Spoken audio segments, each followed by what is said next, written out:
Hello, chat. Hello. Welcome to another Ninja Gato show. We have a very special guest today. Very special guest. My friend. My friend. Uh, Hatch of Hatch TV is here. My scam baiter friend. So without further ado, let me introduce you guys to Hatch. What's going on, Hatch? How are you? How are you feeling today? Howdy. I'm doing all right. This is a little earlier than I'm used to being live on the nets, but we're making it happen. We're making it happen. That's awesome. I'm a I'm a night owl, so I'm always on late with all my DGen Your friends. DGens? Well, I tend to be a DGen hour streamer. I tried not to be, but it's just what I naturally gravitate to. What's going on, everybody? Looks like, oh man, the Hatch army is here in force. Look Oh, at all these soldiers. look at all these people running What's around with no pants on. Put your pants on, people. God, awesome. I'm always harping on them. Please put your pants on. Streakers Unite. Oh, I see. I see what that is. Walking around with a barrel. That's pretty funny. That's pretty funny. All right. Let's see here. So, the first thing I usually do is I shout the interviewee out. So let me do that. Exclamation point SO at TV PHTV. All right. And what I love about my shout out module is it's going to play a random clip from your channel.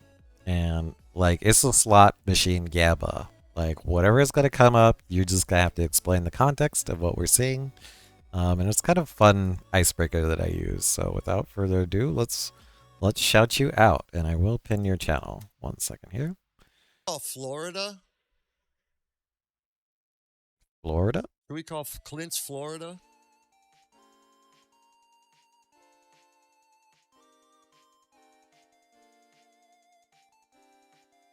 Florida. You have people in Flint's, Florida?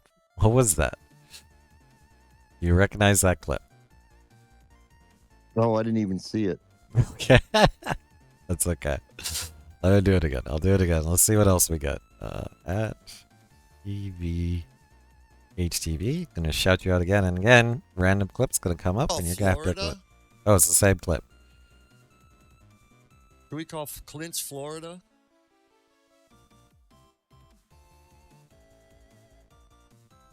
I think you were. Can't hear it though. Oh, sorry. I think you were just talking about calling a scammer maybe in Florida. Have you done some busting in Florida? Oh. There was a scammer that another scam baiter had dubbed the name Florida. And Oh. a lot of some of these scammers, they're actually guys, but they try to do like a falsetto voice, and it comes Oh. out really, really bad sounding. It's really horrible.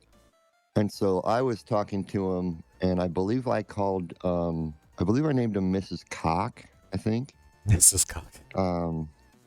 Yeah. Interesting. But yeah, Florida is a legend scammer in the scam baiting community. Oh, wow. So you guys have code names for other scammers, like, and you guys personally identify them and track them. That's incredible. Oh yeah, we share a lot of numbers, and so once a scam baiter kind of in our community gets a hold of someone's number, they'll share it around, and we'll all hit them and just absolutely make them hate their life for a For couple doing few this. weeks. Nice, nice. Wow, that's pretty good. That's pretty good. And then collectively, you guys hopefully collect enough information to shut them down. Yeah, we hopefully some of them stick to just wanting gift cards, but if we can, we really like to shoot for getting bank account information or a mule. And a mule is somebody that's like living here in the states and accepting money on behalf of the scammer and then relaying it to them. and that's a major no-no in the eyes of the law. So we can report all that and get all that stuff shut down. Even can get the phone numbers and PayPal accounts, Cash App accounts, just about anything they use to use money or to move money. We can get it shut down. Nice. And are mules witting actors or unwitting actors, or mix of both? A mix of both. Some of them are, are voluntarily doing it for the scammer, and they're getting a cut of the money.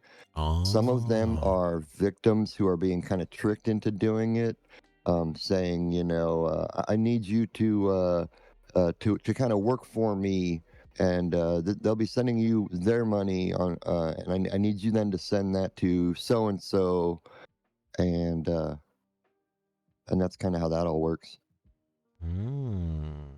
Interesting. Interesting. Okay. All right. That's pretty cool. All right. The first question I usually ask is the lore behind the name. Can you tell us, or first tell us your channel name and then the lore behind it? Oh crap! Ad break. It's right now it's HGH TV, and it's kind of funny how I got to this. Okay. When I very first started streaming, I was I just wanted to be HTH or Hatch. Well, you couldn't be Hatch; somebody already had it. You can't use 3 letters, so I couldn't be HTH. So I settled on HTH TV. But I noticed a lot of streamers put TTV or TV after their name for Twitch TV. And so I was a gaming streamer for the longest time, and then I rebranded to Hatchtifer. And then when I started scam baiting, I rebranded again, and I didn't want to go back to HGHTV, but I wanted something that I could have the same handle on every platform. I could be the same on YouTube, the same on Twitter, the same on Twitch. And so I was like, well, why don't we just throw another? I couldn't get HGHTV on, was it YouTube or Twitter, one of the two. Mm-hmm. And so I was like, well, I'll throw another TV on front of it. And sure enough, that's what stuck. Wow. So it was an evolution over time. Evolution over time. And just a bunch of rebranding, and this is what we're on. Nice. Nice. Okay. And the HGH actually stands for Hatch, which is what everybody calls me. Everyone's like, what does it even mean? I'm like, well, if you take the A and the C out of Hatch, you get HGH. Okay. So it is really just Hatch TV, and it's just represented with the initials. Awesome. Learning new things. Right. Exactly. Like a lot of people, when I do these interviews, they learn a lot of lore that they may have missed or were not familiar with. So I'm always excited to do an interview for somebody within their own community, because a lot of their community learns a lot of the lore that you may not cover. Okay, Hatch, I have to ask, because during our question about the lore of your name, you mentioned that you used to be a gaming streamer. What did you use to game? I did. Oh boy, here we go. For the longest time, I played a mobile game, a strategic card battler called WW Supercard. WW Supercard? Yeah, and then I played a lot of NBA 2K, FIFA, Among Us, Fall Guys. I dabbled in GTA 5 RP. I was actually on No Pixel servers for a while, and then some Red Dead 2. What else? That's the gist of it. But I started out doing GTA 5 RP and WWE Supercard. I really enjoyed. I was a big GTA 5 RP junkie. Like that was all I would watch all day. And Damn. but I didn't have priority on the server, so you'd get in the queue and you'd wait like 8 to 10 hours to get on, and you'd get on like right before the server reset. So you'd have like 5 minutes to get in there, and then the server would reset, and forget it, you're done. Perfect Foster said Animal Crossing was your go-to. Is that true? No, I never played Animal Crossing. Okay, Foster, so what are you they're doing to me? trolling. Gotcha. Wow, I did not realize you're a GTA RPer. How did you enjoy that experience when I you got to loved do it. it? Loved it. My character was named uh it was a knockoff or parody of the well, deceased wrestler, Macho Man Randy Savage and Hulk Hogan. It was like a cross between the two, and it's so fun, so fun. I loved RP. Oh man, that's pretty cool. Oh, and Lisa Pisa says Hatch is a Dew addict. Is that true? Are you a Mountain Yes, Dew addict? I live on Mountain Dew and cigarettes. I'm not gonna lie. Oh, I'm sure your doctor is not happy about that, but Yeah. it is what it is. So, um, wow, wow, Mountain Dew and cigarettes, and used to do GTA RP and other gaming content. So now I have to ask, or let me scroll. Is that one of the questions? Uh, yeah, let me just flat out ask. How did you, or let me switch to some of the general questions and then we'll get into my main question. Okay. So a person like you, what is your hardware and software setup? We'll start with hardware first. So what are you using to Oh stream? man, what do you want to know? Just general So PC let's. specs and then peripherals after that. I'm running Intel an i7 700K with a 3060 Ti. Hmm. Um, let me think here. I have 1,000 peripherals, so I have like a USB hub, and then I also have another PCIe express card with like 10 more USBs on it, and every one of my USB slots are full. It's ridiculous how much Yeah. crap I have hooked up to here. Four monitors. My main is a 34-inch Four curved ultra monitors? wide. Then I have a 24-inch curved above it, and then a What? 24-inch to the left vertical. And then over here, I have a 52-inch smart TV turned vertically. And when I'm baiting and streaming, I'm using every inch of real estate on these monitors. Damn, you have a command center. Yeah, it's For like sitting in a cockpit. That's pretty incredible. Well, we got Okay. four stream decks, a Beacon Mix Create, a Go Four? XLR. Yeah. Damn. Okay. And then Lisa Kuno says, and the new camera is a bomb. What kind of camera you got? Oh, I just upgraded my camera. I was using a Logitech C920X 1080p webcam, and it served me well. I mean, it did the job, but Mhm. um, I wanted something a little nicer, a little crisper, a little cleaner. I just upgraded to an Anker C200. It's a 2K webcam, Mm. and I was kind of leery about it because it's only like $60, and a lot of times with cameras, you get what you pay for. Yep. Like the Logitech was like $90. Mm-hmm. And I was like, well, let's take a flyer on it. It had good reviews and everything. And this camera is amazing. Absolutely amazing. Especially Um, for the price. Yeah.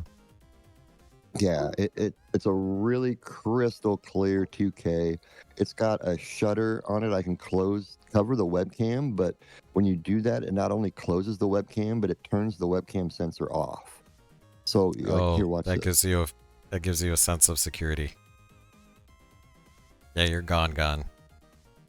Yeah, Wow, that gives you a really cool sense of security. That's really nice. yep, Physical it's pretty cool. and it does it electronically. That's pretty cool. Okay, and then what kind of mic is that? And then you said you have an XLR? Yes, I have a Go XLR. This is a Electro Voice RE320.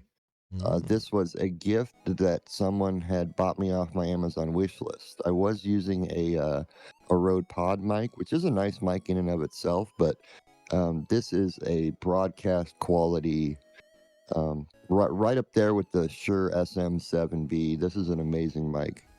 It's Yeah. not their flagship, but it's really close to it. It's a knockoff of their flagship. The only difference between this and their flagship is made in America. This one's made in China. Same guts and everything, though. Oh, interesting. Wow. Yeah, it sounds really good. Your audio has always been really crisp. Also, your XLR, is that how you do Gladys voice? My Go XLR, yes, that is my voice changer. It does a bunch of things. You can route all your audio, and it has a sampler on it, and a bunch of stuff. But I do all the audio routing through my beacon. But with my Go XLR, I can do this. Coming out there, everybody. This is Gladys. Oh, what's up, It's Gladys? nice to see you all. Oh my goodness. Bless your hearts.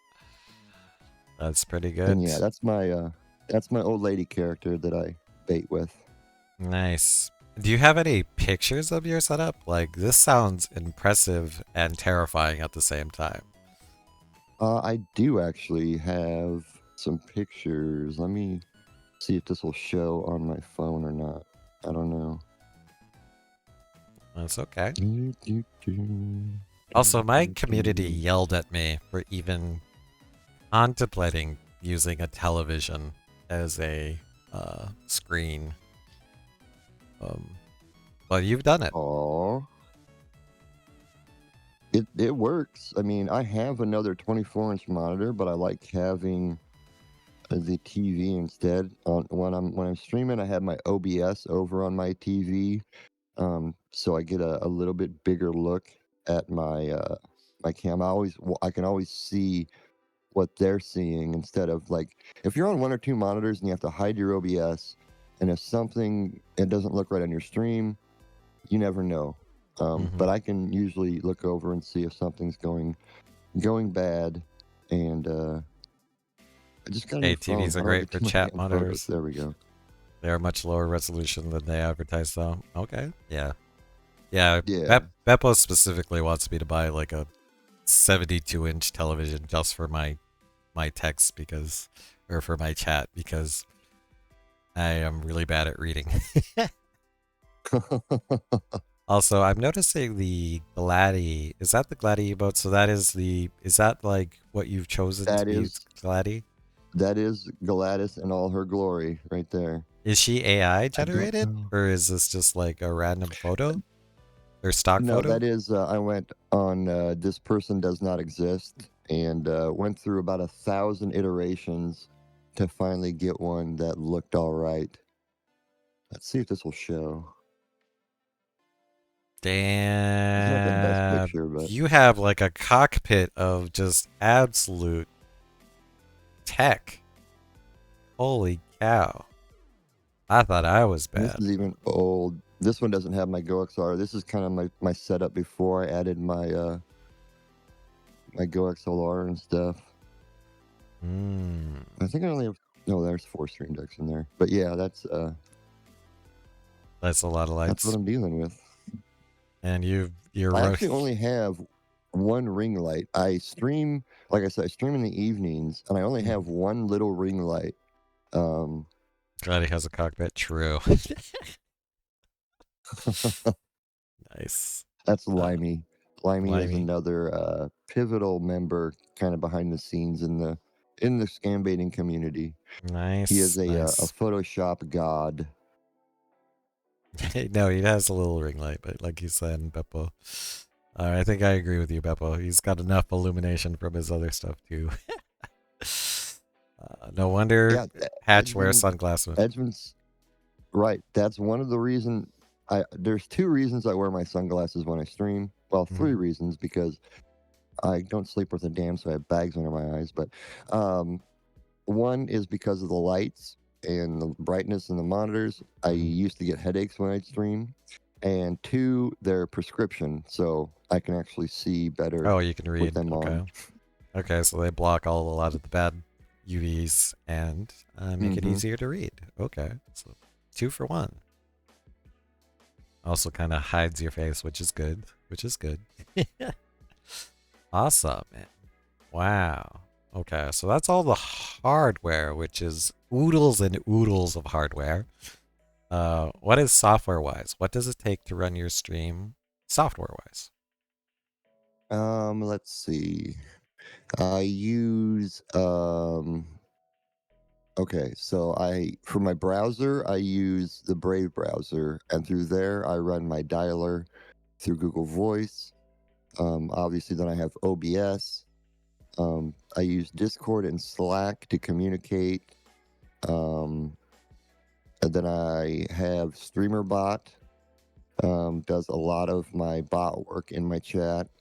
There's the GoXLR software, the Beacon Mix software, NVIDIA Broadcast for my video. I keep notes and stuff in a spreadsheet, and I use basic text files. And what am I forgetting here? What am I forgetting? I'm trying to think of what I have in every corner or all over my monitors when I'm streaming. I think that's about the most of it. Yeah. Oh, and probably like the Stream Deck software in the background. Yep. Yeah, that's all running in the background. So I have Steam running because I run Stream Avatars. Yep. Stream Avatars, and that runs through Steam, so that's running in the background. All right, let's go a little more in detail of the software slash hardware to do a scam bait call. Okay. So if I wanted to be a scam bait streamer and one wanted to change my voice to a lady voice like you using your hardware, what would I do? And then what softwares would I use to make the VoIP call?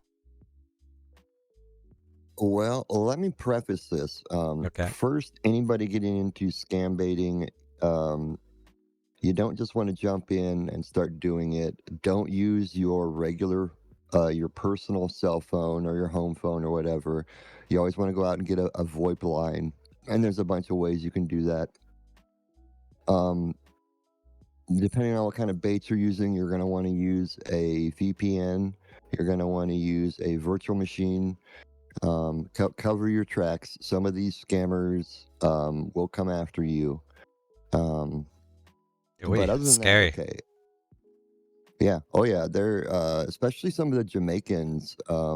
If they find out where some of their mules, they've sent people to mules' houses asking for their money. Damn. Some of the scammers from India and stuff, they'll try to get on if they know you're on a VM, some of the really tech savvy ones will try to break out of it and get access to your actual PC. So you got to really know what you're doing. You got to really cover your tracks. Okay, Beppo asks, they don't shy away if your IP is a VPN? Question mark. If they can find your IP. If they can find your IP. We're smart enough to not click on random links and stuff like that outside of a virtual machine, knowing that link could have a Grabify or something on it to try to get some information on us. And we kind of fight fire with fire. Sometimes we'll try to grab their IPs and stuff like that as well, but it's a little tricky to get an IP address. Yeah, in a roundabout way. As for me, what I use is Google Voice because it's free in Google the States. Voice. Yeah. And that runs on your virtual machine? You can, the audio routing is one of the trickiest things in scam baiting because, especially if you're streaming, if you're not streaming it, it's a little easier. And there's a lot of baiters who don't stream. There's hundreds and hundreds of baiters out there. A lot of them don't stream. Because like if you're on Twitch or YouTube, obviously, as you know, we have to stay inside of terms of service. And scammers will give phone numbers, bank account information, addresses, names, a whole bunch of stuff, and you cannot let that get on stream. So Lots of audio bitters. routing What's up, is Mild? one of the toughest things in scam baiting and streaming. And I always say that scam baiting and streaming are two different beasts. And when you bring them together, it What's can up, be a Java? challenge. It can be a challenge, but once you get used to your setup, um, it's pretty easy. Like I've gotten to be a master with mute buttons, and I have mute buttons literally within like 2 inches of my mouse. So if they start saying something really quick, I can just reach up and mute it to the stream, and protect me, protect my community from that information getting out there. Those audios get leaks on the stream could be trouble. I think is what Hatch is / cookie. He said yes. It would definitely be against terms of service and could get you banned. Especially because some of And those scammers also, if they get pissed off, could use all kinds of profanity and slurs and it won't be good. It won't be good content. yeah, and there have been scam baiters banned, temporarily banned before for letting stuff slip on screen. Back before I started phone scam baiting, I started on Twitter. I was doing social media scam baiting, and every once in a while, you'd get a random nude picture sent to you, and I would show my chat on screen. And so there's a couple times I had to quickly cut the stream, go delete the VOD, and come back live just to try to Continue. cover my butt so I wouldn't get suspended. Luckily, I've never gotten hit for any of that yet. Oh wow. Oh wow. Okay. Let me get the hardware question a different way. Let's say I have just an old laptop, a decent laptop, and I say I want to get into scam baiting, not streaming, not like doing anything, just on my own with an old laptop. How would I do it?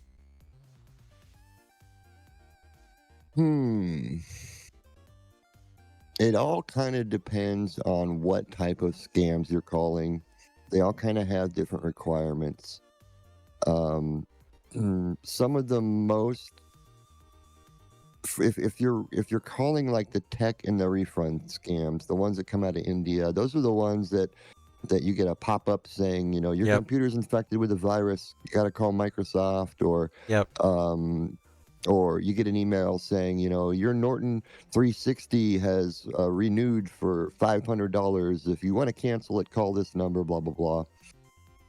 A lot of those scams require a little bit more of a tech setup Okay. because they will connect to your computer to facilitate their scam. If you're calling, like what I do, I call a lot of the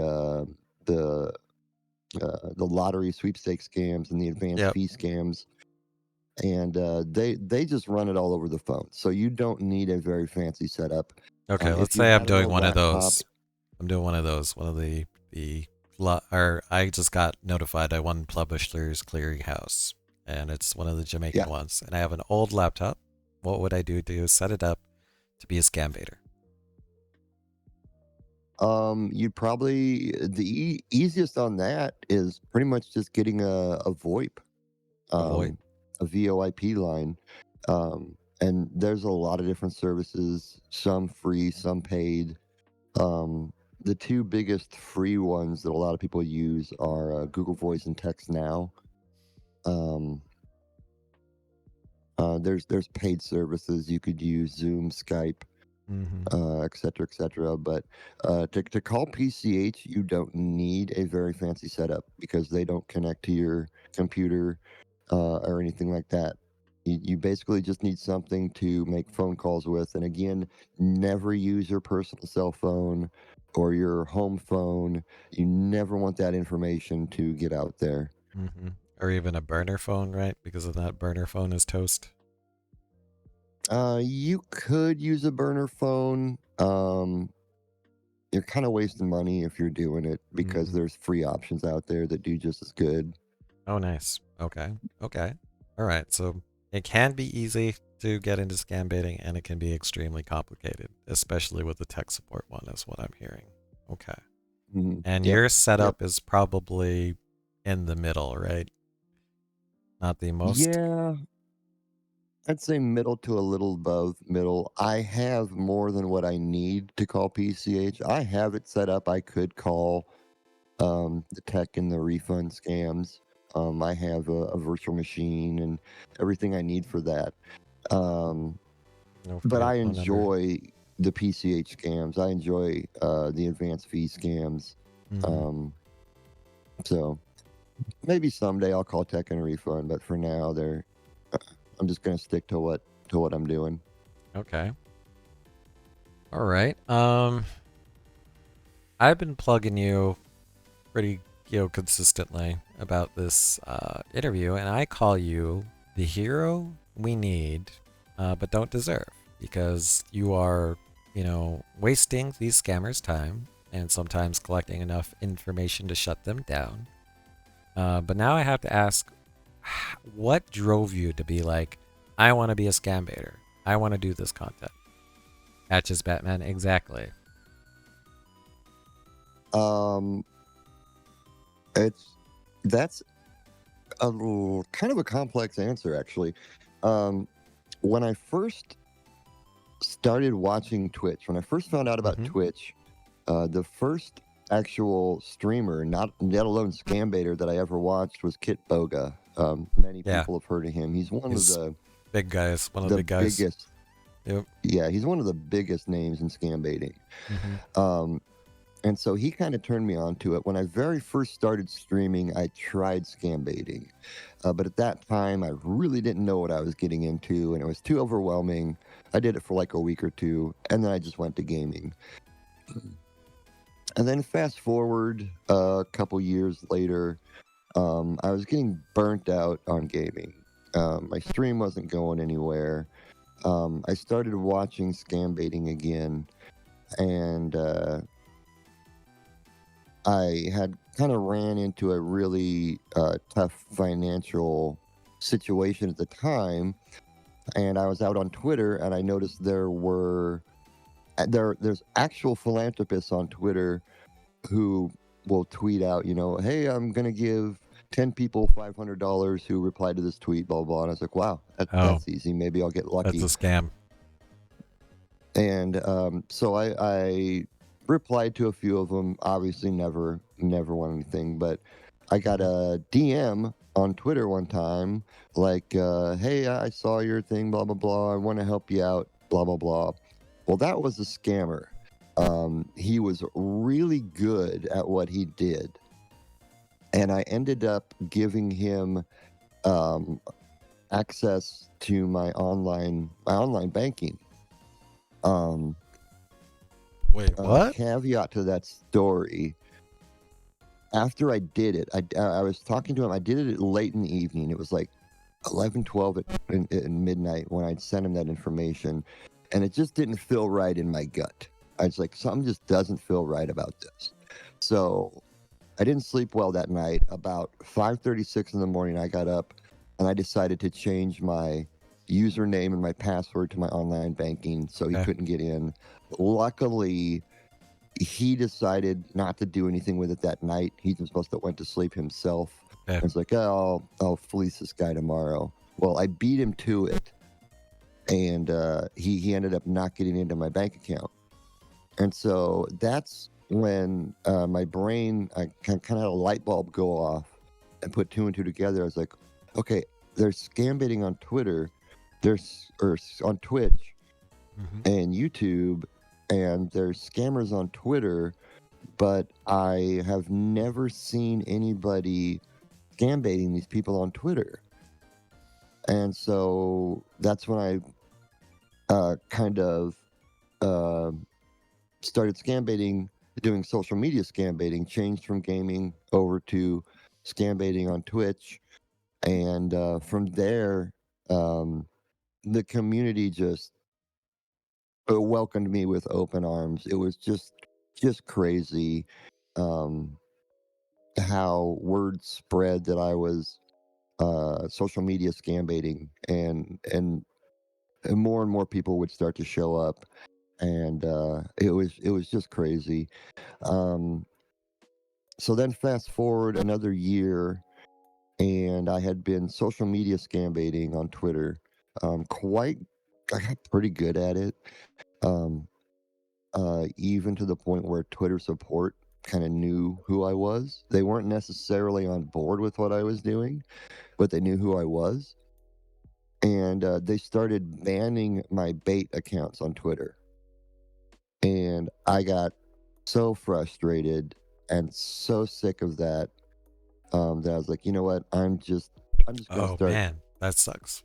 calling. Yeah, I'm just gonna start calling scammers. Forget this Twitter. If you guys don't want my help, then forget you.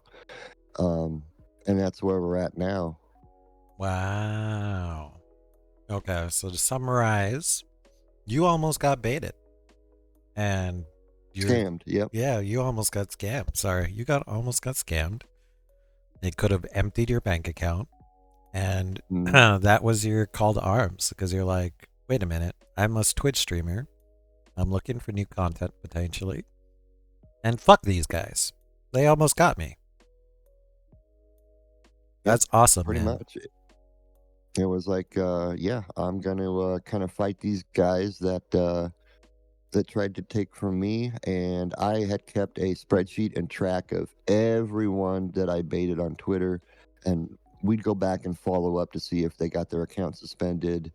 And at last check, we were over 1,700 or 1,800 accounts that we had gotten suspended in a Damn. year.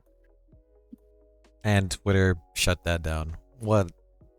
That's so silly. That's so silly. Yep. Twitter bans the baiters and not the scammers. Five head. Yeah. Yeah. And Yep. that was that before the Musk takeover, or was that after the Musk takeover? The Musk takeover happened about 3/4 of the way through that baiting. Mm, He came in, cleared house, changed the way Twitter support operated, um, and that really kind of, what do I want to say? It diminished my efforts because it got harder to get him suspended. They changed the way you could report. They really simplified it and made it stupid. oh We boy. used to be able to report specifically for scamming, and we could leave a note saying what they were doing and all this kind of stuff. And then they changed it to just clicking a couple things for a very ambiguous report, and it got harder to get him shut down. So Okay. he, as much as he said he was going to change the platform and get the bots and all this kind of stuff off, he didn't. He didn't do it at all. That sucks. That sucks. All right. Mild asked a very important question that I wanted to ask. Is there a website or something that you can post scam baiters on for public awareness? There are two big ones out there. There's scammer.info and Tech Scammers United. If you go and watch any scam baiter, most of us also have our own ways Hmm. that you can submit numbers. And there's a group of about 10 to 14 of us or so. We have a private little chat group. So if someone submits a number to one of us, we'll go ahead and share it with, the rest of us. Okay. And so that way we can all kind of attack the scammers. We always have fresh numbers coming in, and it works really well. The numbers on those websites, they're good. They're good websites. They're good resources. Um, sometimes the numbers don't get vetted very well, or they get to be a little stale if they don't get them approved and posted quickly. So, like some of the tech and refund numbers, those get taken down pretty quickly by the phone providers. Hmm. So you could go find a number on one of those websites that's been up there for a week or two and call it, and it's already down. Oh Um, wow. That's pretty good. so That's yeah, pretty good. but the little system we have between us works really well because we have the numbers are constantly coming in fresh, and it just works really well. Okay, can you do me a favor and go to my chat and type those two websites that you mentioned, Yeah. and then I'll spam them. Will it are links okay? Will it block Uh, them out? it'll block them out. So take out the .com, and then I'll spam them after you Gotcha. take out the .com or .org, or let me know what it is. We'll do this. Okay, or you can DM it to me on Discord. Yeah. I gotta double check I get the TSU right. Okay, so that is scammer.info. Paste. Yeah, okay. So if you guys get scammed, or hopefully you don't get scammed, but you suspect there's a scam, it looks like you can report this scammer.info. Whoops. Ignore the semicolon in the or the it's Tech Scammers United with a typo in it. Okay, stammersunited.com. All right, and I will get rid of the typo. Awesome, man. You are a hero. And I don't think you get enough credit for this, because this is doing a public service that no one asked you to do. You just had the call to arms because they almost scammed you. And you're helping shut them down. That's awesome, man. There it goes across to there it goes to my Twitch and YouTube and Twitter community. Let me tab over to the Kick community and share that with them. 1 second here.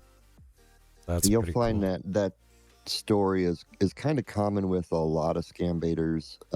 They've either been scammed or they have a close family member or friend or someone who got scammed, and that's what kind of drew them into doing it. Yeah, I'm sure you missed it, Namori, after I spammed both of them. Okay. Yeah, even I was mentioning to you on stream, even CoffeeZilla became an investigative reporter because they scammed his grandma out of lots and lots of money, and he wanted retribution and exposure and people to be aware of it. So, yeah, awesome, man. That's pretty cool. Okay. Oh, we did. I did want to mention. I think we missed one piece of hardware that you have. You seem to have a Oh. thermal. You have a thermal printer, right? My thermal printer. Yes, Can you I tell us do have about a the thermal thermal printer. printer? Tell us about that. Okay, so the thermal printer both serves a constructive purpose and a fun purpose.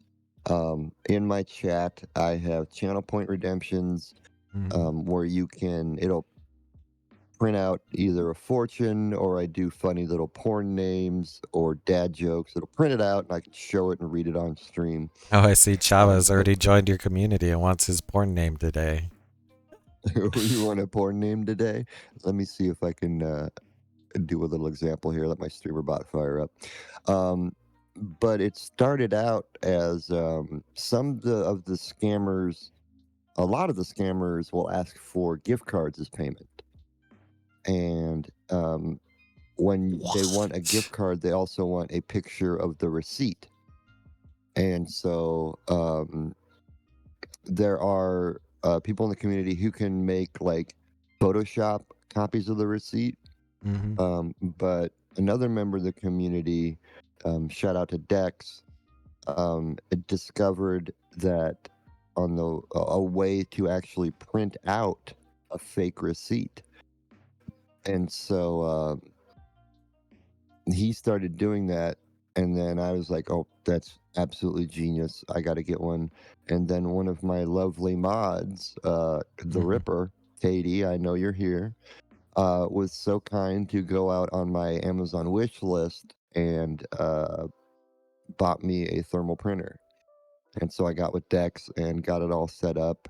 And so now when a scammer wants a gift card, I can print out a fake CVS pharmacy receipt for them. Oh, nice. And then you do fun stuff with your community, like porn names, or when you get raided. I raided you the other night, and I saw you did a little printout of my raid. Yeah, it'll do. It'll print subs and bits and raids and oh my god, it worked. And What else? Subs, bits, raids, gift subs, a bunch of little stuff. They're always adding to it. Who wanted their porn name? Who was that? Was that Chava? Chava. Java. Okay. Java You underscore ready, A. Chava? Let me turn the. Where's my NVIDIA at? Sometimes it likes to. My background replacer likes to erase these. All right, Chava. Your porn name, my friend, is ignore the test name it puts on there. Is it backwards? Dick Rider. No. You're Dick Ryder. Dick Rider. That's not. Mr. Ryder.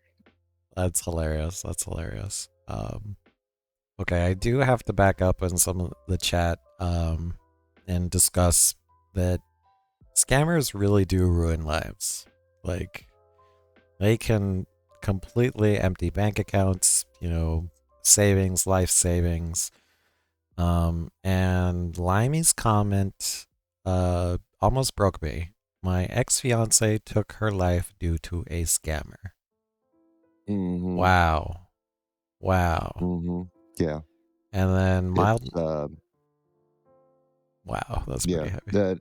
There's the money loss aspect to it, but some people, you work your whole life, you have a life savings built up that you're planning to retire and live off of, and some jackass comes along and steals that from you, and you pretty much feel lost. You don't know what you're going to do, and there are cases of people who have taken their life after getting scammed out of everything they have.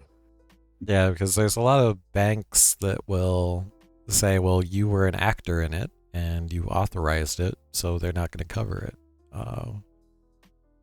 And that's the unfortunate part. That's awful. That is awful.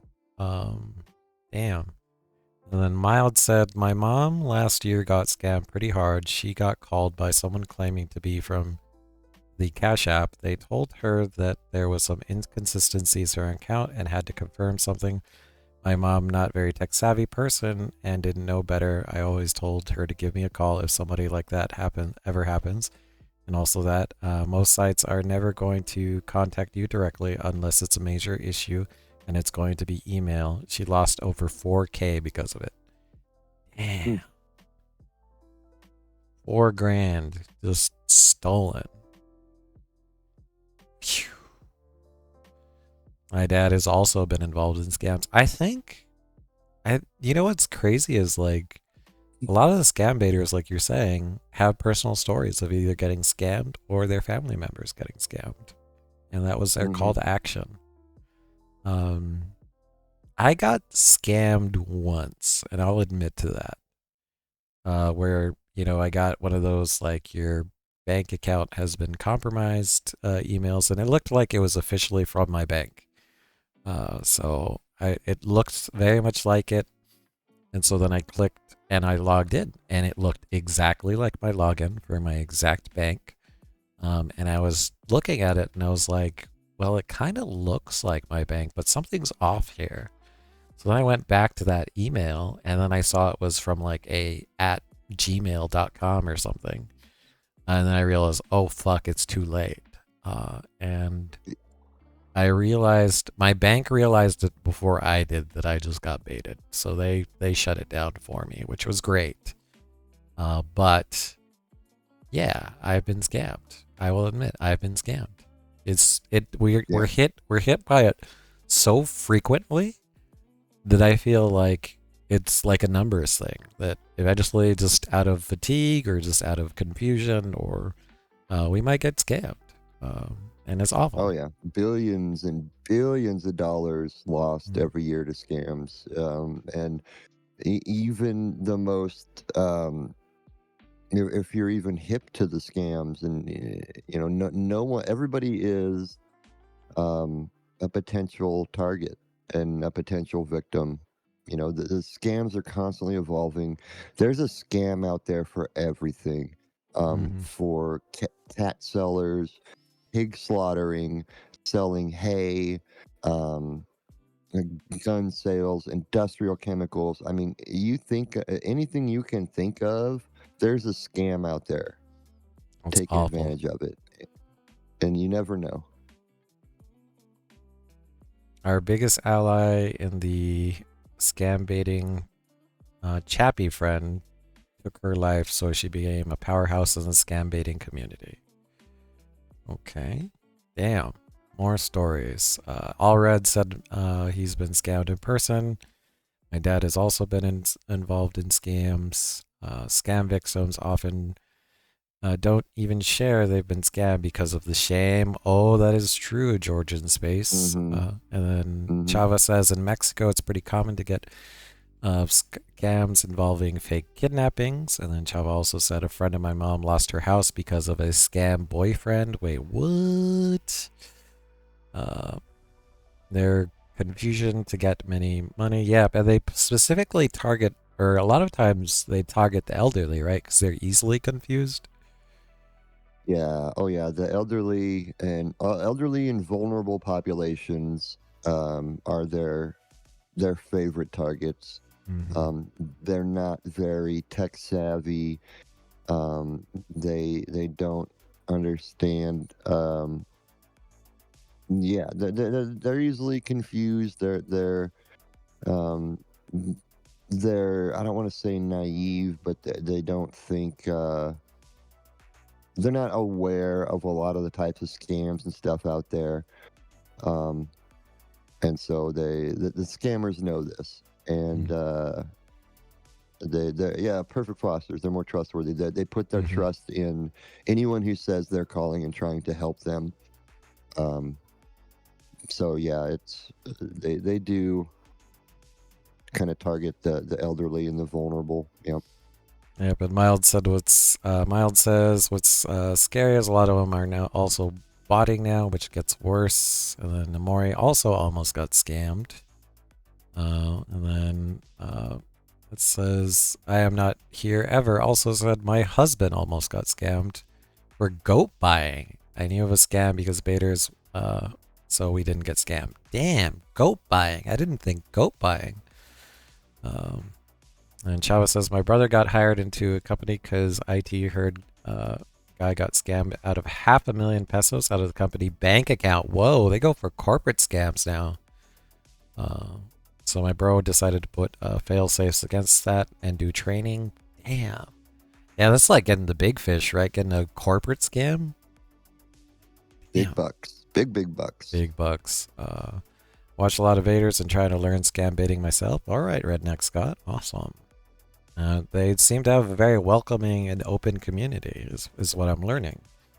Well, thank God for you guys who are trying to bring this out to the light. Amen, Mild. Amen. That poor Uber driver that was shot to death picking up a package was a shame. 2 lives ruined. The scammers also got free. Wait, what? I did not even realize that an Uber driver could be a victim just out of circumstance. Damn. These people scam you out of anything now. True, Ginger Witch. Nobody is safe, to be honest. Wow. Like, it is literally a war out there, and you have an army. I have to ask, when you start reporting accounts, does your community jump in on the reporting to help, like, mass report type of things? Or is that against TOS? Or So the army moniker started when I was baiting on Twitter. After I'd get done baiting the scammer, I would share the link to their profile, and then a lot of people in the chat would also hop onto Twitter and report them as report well. them. The more reports we could get on that profile, the kind of higher it would kick it up on the list on Twitter and get their attention. And so Wow.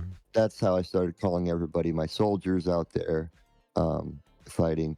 When it comes to the phone, like getting bank accounts and mules and stuff, we have channels that we report them through of people who have connections. So it's not a community reporting thing. There are people behind the scenes who are connected with people in high places that they report to. This is incredible. Wow. So your army can help you sometimes. Go Hatch go. Exactly, Lisa. Exactly. Okay, and Hatch's channel is pinned in the chat. You can also click his @name so you guys can go over to his channel, join his Discord, and if you're aware of any scams, you're welcome to, let him know about them. And also, if he has a call to arms for Digital Jedi, hell yeah, if he has a call to arms where he needs you guys, he needs you to jump onto Twitter or Instagram or whatever social platform it is, and mass report. It does help. Once there's they we these social media companies don't like to claim that there's like a threshold, but they definitely do have a threshold where if it gets mass reported, it automatically gets taken down without question. So yeah, join the army. Join the army. I thought we were called the army because Catch was former military. Oh, I didn't know that. Are you former military? Nope, I am not former military. I actually tried getting into the Navy after high school. My best friend from high school got into the Navy, and I wanted to join with him, and they told me no. So their loss. So you guys are his soldiers because you can help him. You can help him against the scam baiters. That's incredible. That is incredible. All right, let me get my notes back up. All right. Let me ask you this question. What are some of the most common scams you encounter while streaming? What are the most common ones that people could look for?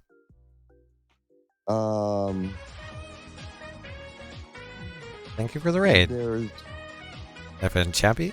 Champy. Welcome. Thank you for the raid. Welcome, raiders. It kind of depends on what medium you're on. If you look in your spam email, sometimes you might see a lot of takes on the old Nigerian prince scam, where you have someone saying, I've got a package here with millions of dollars. It's caught in customs or whatever, and I need you to email me with your name, your email, your address, blah blah blah. Those are still really common, but a lot of email providers filter them out, and so you don't actually see a lot of them. The tech support and the refund scams are really prevalent. They can do a lot of damage because they have multiple ways of kind of reaching out. They'll call you, they'll email you, maybe even a text message. You might get, if you're on a shady website, you might get a pop-up on your computer saying, hey, you got a virus and now you need to call so-and-so and we'll help you remove it. The lottery scams, like the scammers posing as Publishers Clearinghouse, Mega Millions, American Cash Awards, so on and so forth. They're pretty prevalent. They typically only engage through phone, though. Like, you won't get an email or anything like that. And those scammers have their ways of getting phone numbers of people to call. So yeah, I would say the tech and the refund are really prevalent, just because it's more of an organized scam over there. They're sitting in call centers. People are getting paid as a job to do this. Whereas like a lot of the lottery scams, it's a lone wolf or a few people working in a group of friends, so on and so forth. So, yeah. Okay. So A lot of the times, your BS detector, you would say the root of it is it sounds too good to be true, right? Like a lot of people are looking for money or need money, and then all of a sudden you get something that says you won money or we have money for you. Is that kind of, a red flag that people should look for? That's definitely a red flag. Yeah, if it does sound too good to be true, it probably is. Desperation breeds bad decisions. Okay, yep. Also, getting told that you're getting charged for a service that you've never even heard of or signed up for, McAfee, Norton, buying Bitcoin on PayPal or something like that. That's a red flag. And advice would be, if you get notified of something like that, never call the phone number that they give you. Go on the internet, find their actual customer service phone number, and call that one, because they'll be able to look up and see if this transaction actually happened or what. That's the best way to kind of avoid um, falling victim to a lot of that stuff. If you get contacted by someone saying, we're the Publishers Clearinghouse and you've won, first off, they'll never call you and tell you that. They'll send you something in the mail. But go ahead and look up the Publishers Clearinghouse phone number. Give them a call and say, "Hey, I was notified I won." They're going to tell you, "No, you didn't win. That's a scam." That's a scam. Okay, that's a good piece of advice. I will also say I noticed when I got scammed after the fact, there was typos and grammar Oh yeah. grammar stuff. So is that a red flag? Look for that. Oh yeah. Oh yeah. You'll notice um, if it's an email or something or a text message, you will notice a lot of grammar errors, typing errors. Another red flag, if you get called on the phone, um, if they have a heavy accent, a foreign accent, um, that's a big red flag. Mm-hmm. Um, Oh, also, it looks like all red says we're even getting text scams now, like text message oh yeah, scams. I literally got one yesterday. I was messing with them. I got texted. It said, "Hey, would you want to? Would you be interested in a job? It won't affect your actual job, and I'll pay you $1,200 a week to do it." And I knew right away what it was.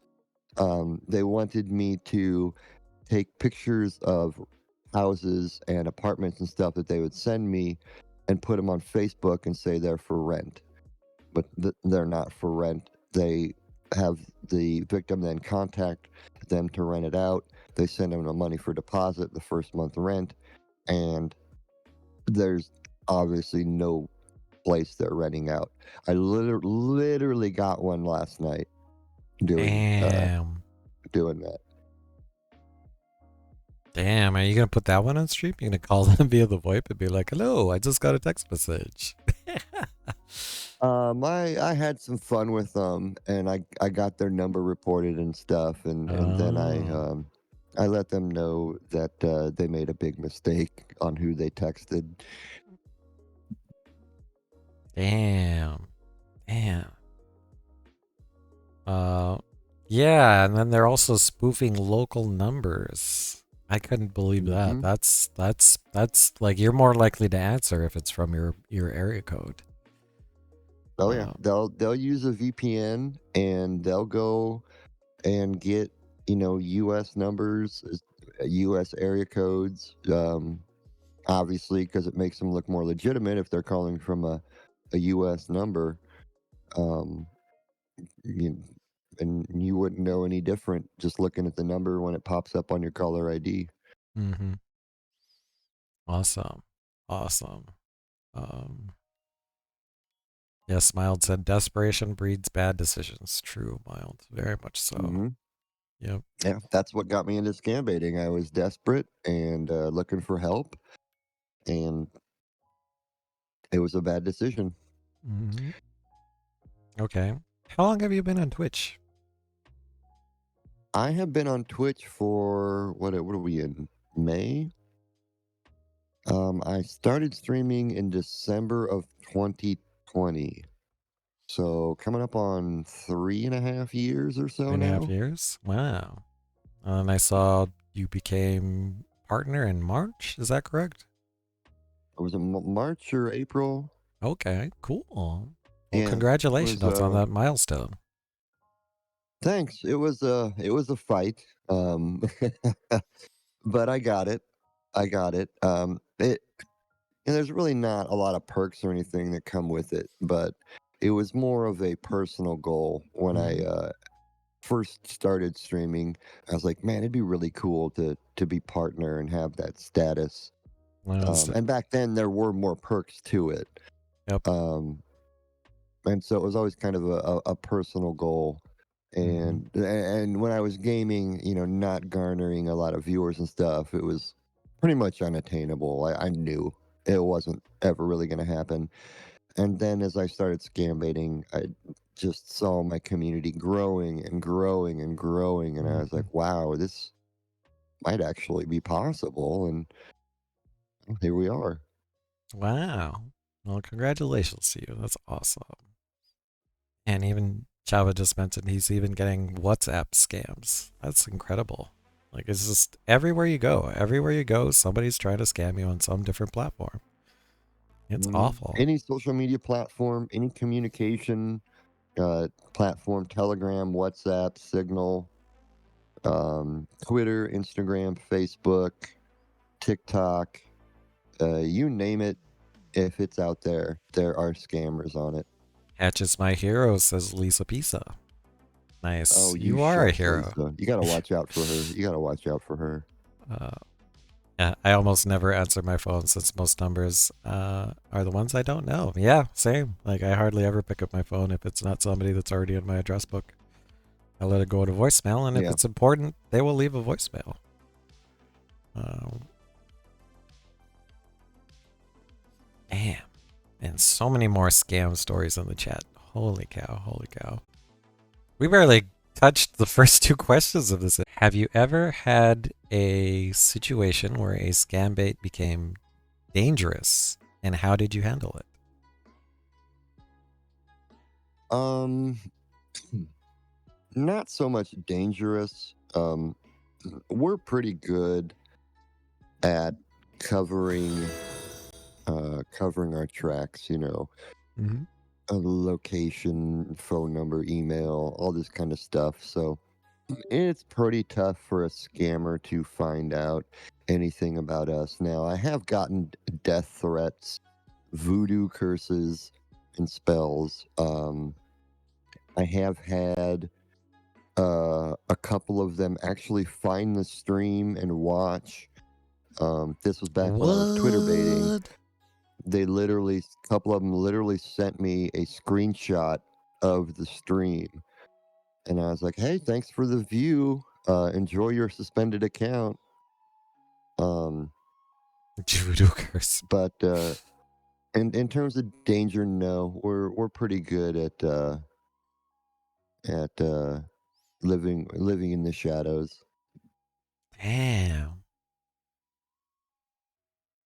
Wow. Little classic Yeah, voodoo voodoo curse. curses. The some of the Jamaicans, a lot of the Africans, they'll get pissed off and put a voodoo curse on you. Yeah, I've heard that in the Jamaican community, that's like voodoo is very much a religion, and some people Mhm. believe it in religion, will believe it in voodoo and Christianity at the same time, Yep. which is Yep. crazy. Wow. And did you get a little freaked out with the Twitter scammers when they found your stream? A little bit. Because now they can get my email, my Discord, and stuff like that. I'm pretty good at watching every name that comes into my Discord and um, kind of knowing who might be behind that account and um, stuff like that. It was a little stomach turning, but for the most part, the scammers want to make money, so they're not going to spend a whole lot of time trying to chase you down or ruin. Now on Twitter, what they would do is they would go and report me for stuff, Oh, and I'm okay. assuming that's how I was getting banned. Was the scammers were reporting me for something, and their AI was just blindly banning me.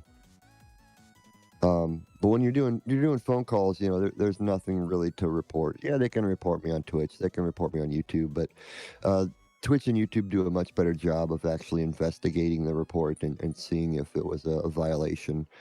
Um, so that was my only really worry, was getting reported on Twitter. Um, Other than that, not too much of a worry. Sorry, Edgeman, you got auto modded. Well, it's okay. Interesting. Damn.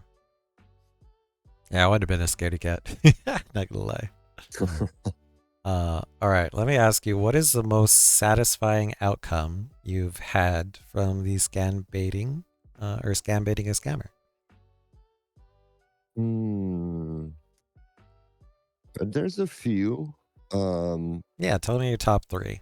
Like top three champion moments of your scam baiting career. In no specific order, I would say it's these three. Mhm. Um, when we report a bank account or a mule, every once in a while we'll get feedback on that. Did something happen? Did someone get arrested? Did a bank account get shut down? I've gotten feedback a couple times, and that always feels good. That feels really good, knowing that what you're doing is actually making a difference. You're getting results, outside of just wasting their time on the phone and wasting their resources, because some of them have to pay minutes for their phones and stuff. So um, the other one would be, I've had this happen a couple times where I've gotten the scammer to break down and actually talk one to one, to Really? kind of step outside of the scam. And there's a few baiters that are pretty good at this. Um, and What? that's really satisfying because you get to learn. Now, you always got to take what they say with a grain of salt because they Mhm. lie for a living. But in between those lies, you can kind of learn a little bit about them, about the scam, um, about their culture, their society, their environment, and that's always intriguing and fun. Um, I would say though the most fulfilling was when I was Twitter baiting. Um, I got one of them to break down and talk to me, and he was legitimately remorseful for what he was doing. He knew what he was doing was wrong. Damn. Um, this is a Nigerian gentleman, um, and we started talking, and we actually still message back and forth on Twitter every once in a while. And I would vet him. Every once in a while, I would be like, okay, send me a screenshot of your phone, send me a screenshot of your Twitter, send me a screenshot of all your DMs, and he would oblige. And he quit scamming. His family owned a farm, so he went to help his family out on the farm. Now he is in university, as they call it, um, trying to get a degree to better his life over there. And that was really fulfilling. Really fulfilling. That not only did I Wow. get someone to stop scamming, but now he's doing something to Better with better this life. himself and better his life. Holy cow. Yeah, I was gonna pull on that thread. I was like, wait a minute, you've gotten them to break down, like they probably tell you about their economic conditions, because a lot of them are doing this out of desperation, right? Oh yeah. Like for example, in Nigeria, there is so much government corruption over there, um, and it's hard to yet alone find a job, yet to get a job. Um, he actually did a couple Twitch interviews with the Nigerian gentleman who converted. Um, and really interesting stuff. A lot of there, it's not just who you know, but you have to pay somebody to get a job. You have to be, you have to buy your way into a company, um, because money's so hard to come by that even the people who are gatekeeping the company, the HR people, are taking bribes to let you in. So Damn. if you can even find a place, especially outside of the big cities. In Lagos and stuff, it might be a little easier to find a job. There's a bigger population, there's more companies, there's more commerce, it's a bigger market. You get into the rural communities, there's just no jobs, really. Um, and so a lot of these scammers have a dream of starting a business and making money that way. Um, but So they, that takes money. yep. So they just want to scam just enough to get started to do something legit in some instances? Question mark. So, some of them do. Some of them, it's truly a vanity and greed thing. Um, I know, for example, a lot of the Jamaicans could go out and get a job. There's a really big tourism industry in Jamaica, which brings in a lot of money to that country. Um, and they could go out and get a job, but they want to own a BMW or a Porsche or a Mercedes or have flashy jewelry. Um, and so that scamming is their means to getting the money to do that. It's a Damn. status symbol for them to own something expensive, and it picks up chicks. No bueno. No bueno. Uh, damn. All right, but we definitely shouldn't feel sympathy and let ourselves get scammed. No, We no, need to- yeah. even living in poverty is not an excuse to steal and deceive. You know, there are people who live in poverty here, everywhere around the world, Mm-hmm. and they're not scamming to make a living. You know, and I think it's also important to say that while Nigeria, Jamaica, India, Cameroon, Kenya, these are some of the hotbed places for scammers. But there's also a lot of really good, hardworking, normal people in those countries. It's just the scammers um, put kind of a black eye on that country. Oh, man.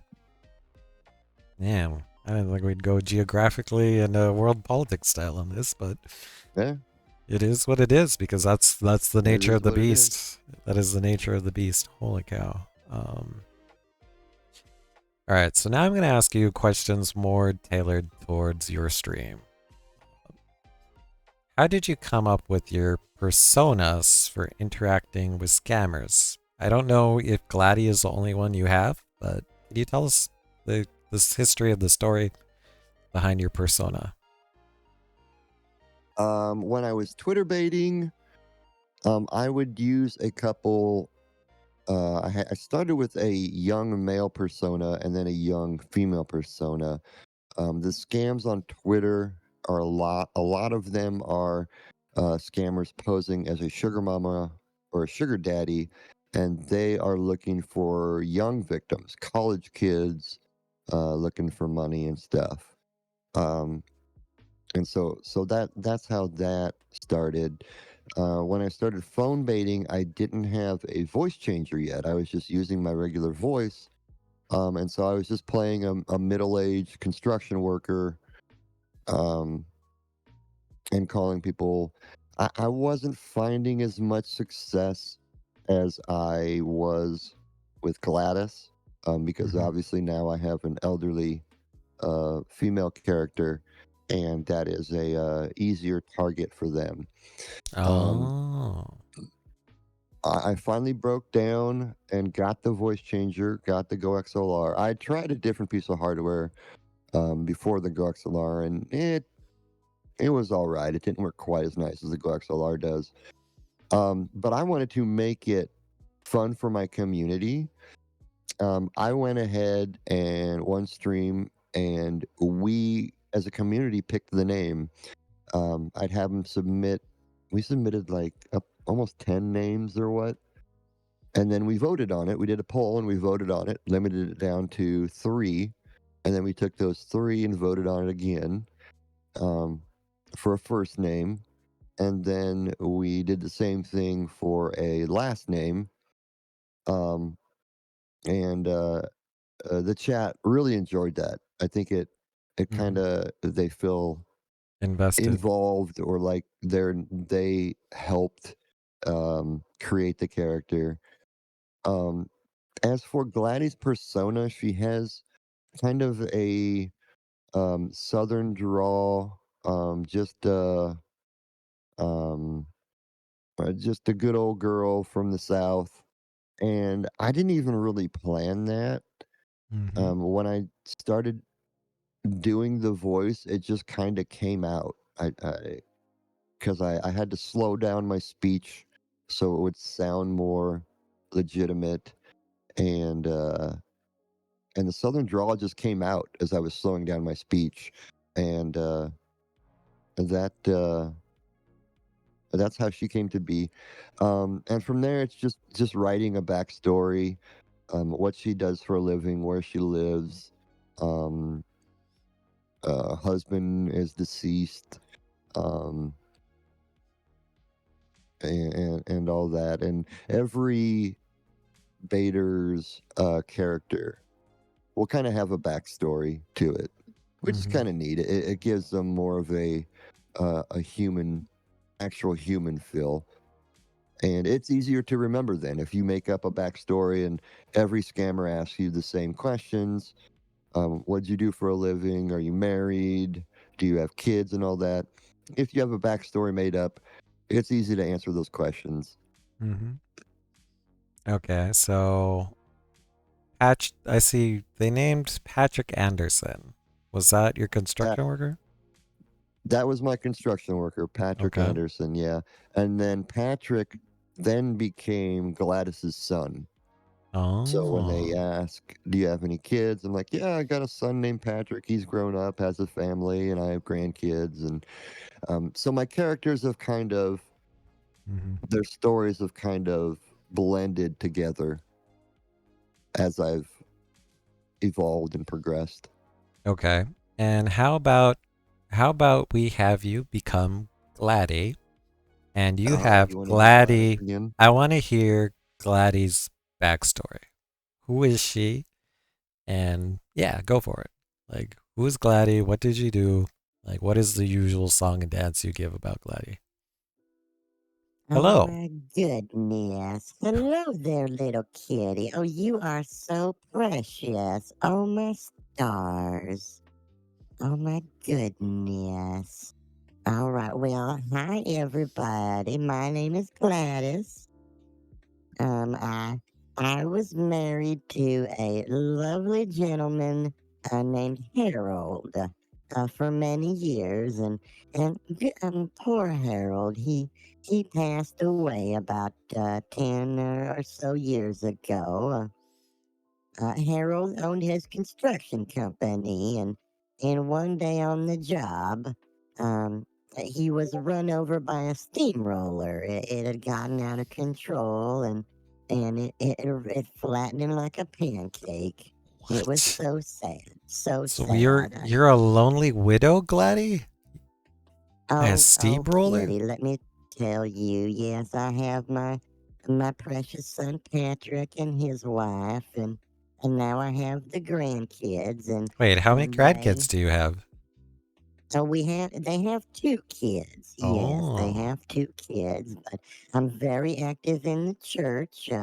I'm at the church almost every day volunteering, and we Oh. do bake sales and stuff, and I'll give gum jobs behind the church for $25. And just make a little something on the Wait, wait, wait, side. wait, wait, wait, wait, wait, wait. What? What's a gum job? Yeah, yes. What's a Oh, sweetheart, bless your heart. You precious summer child, you. Well, that's when I take a nice gentleman behind the church, and well, he drops his drawers, and well, I service that gentleman.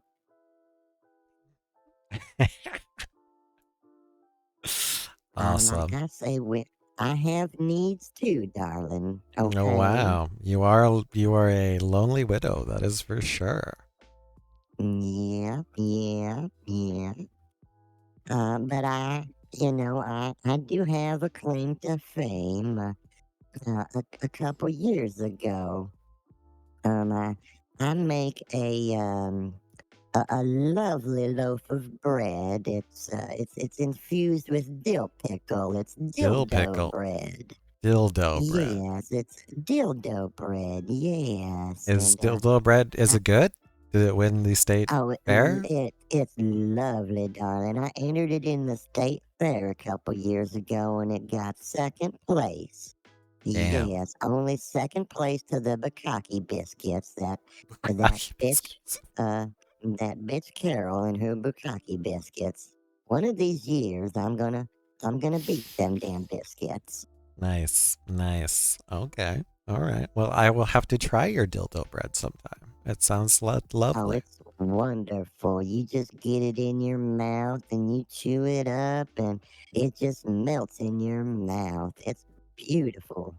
And do you have any cats, Gladdy? Can I become one of your kitties? Oh, sweetheart, I would love to adopt you. I do have a precious kitty and a dog, and they also keep me company. Ever since Harold passed away, I do miss Harold. He was a lovely man. He was well endowed, and he would split me like a tree every once in a while. And it was well, let's not get into that. That's another story for another day. But yes, I have my pets and my grandkids and all my friends at the church, and I try to keep busy so I don't get too lonely here. I hear you need a new car, Gladdy. What do you drive currently? I have a Buick Century. I have Buick a Century. 1998 Buick Century. Yes, Wow. I'm surprised that it's still a runs well. silver color. Well, if you can maintain those old cars, they will run forever. Run forever. Yes, and hmm well, I'm supposed to be getting one of them Mercedes cars. I was told that I want a Mercedes Benz car. But they haven't delivered that yet. Oh, that's no good. I'm sorry to hear that. Yeah, it's all right. It's all right.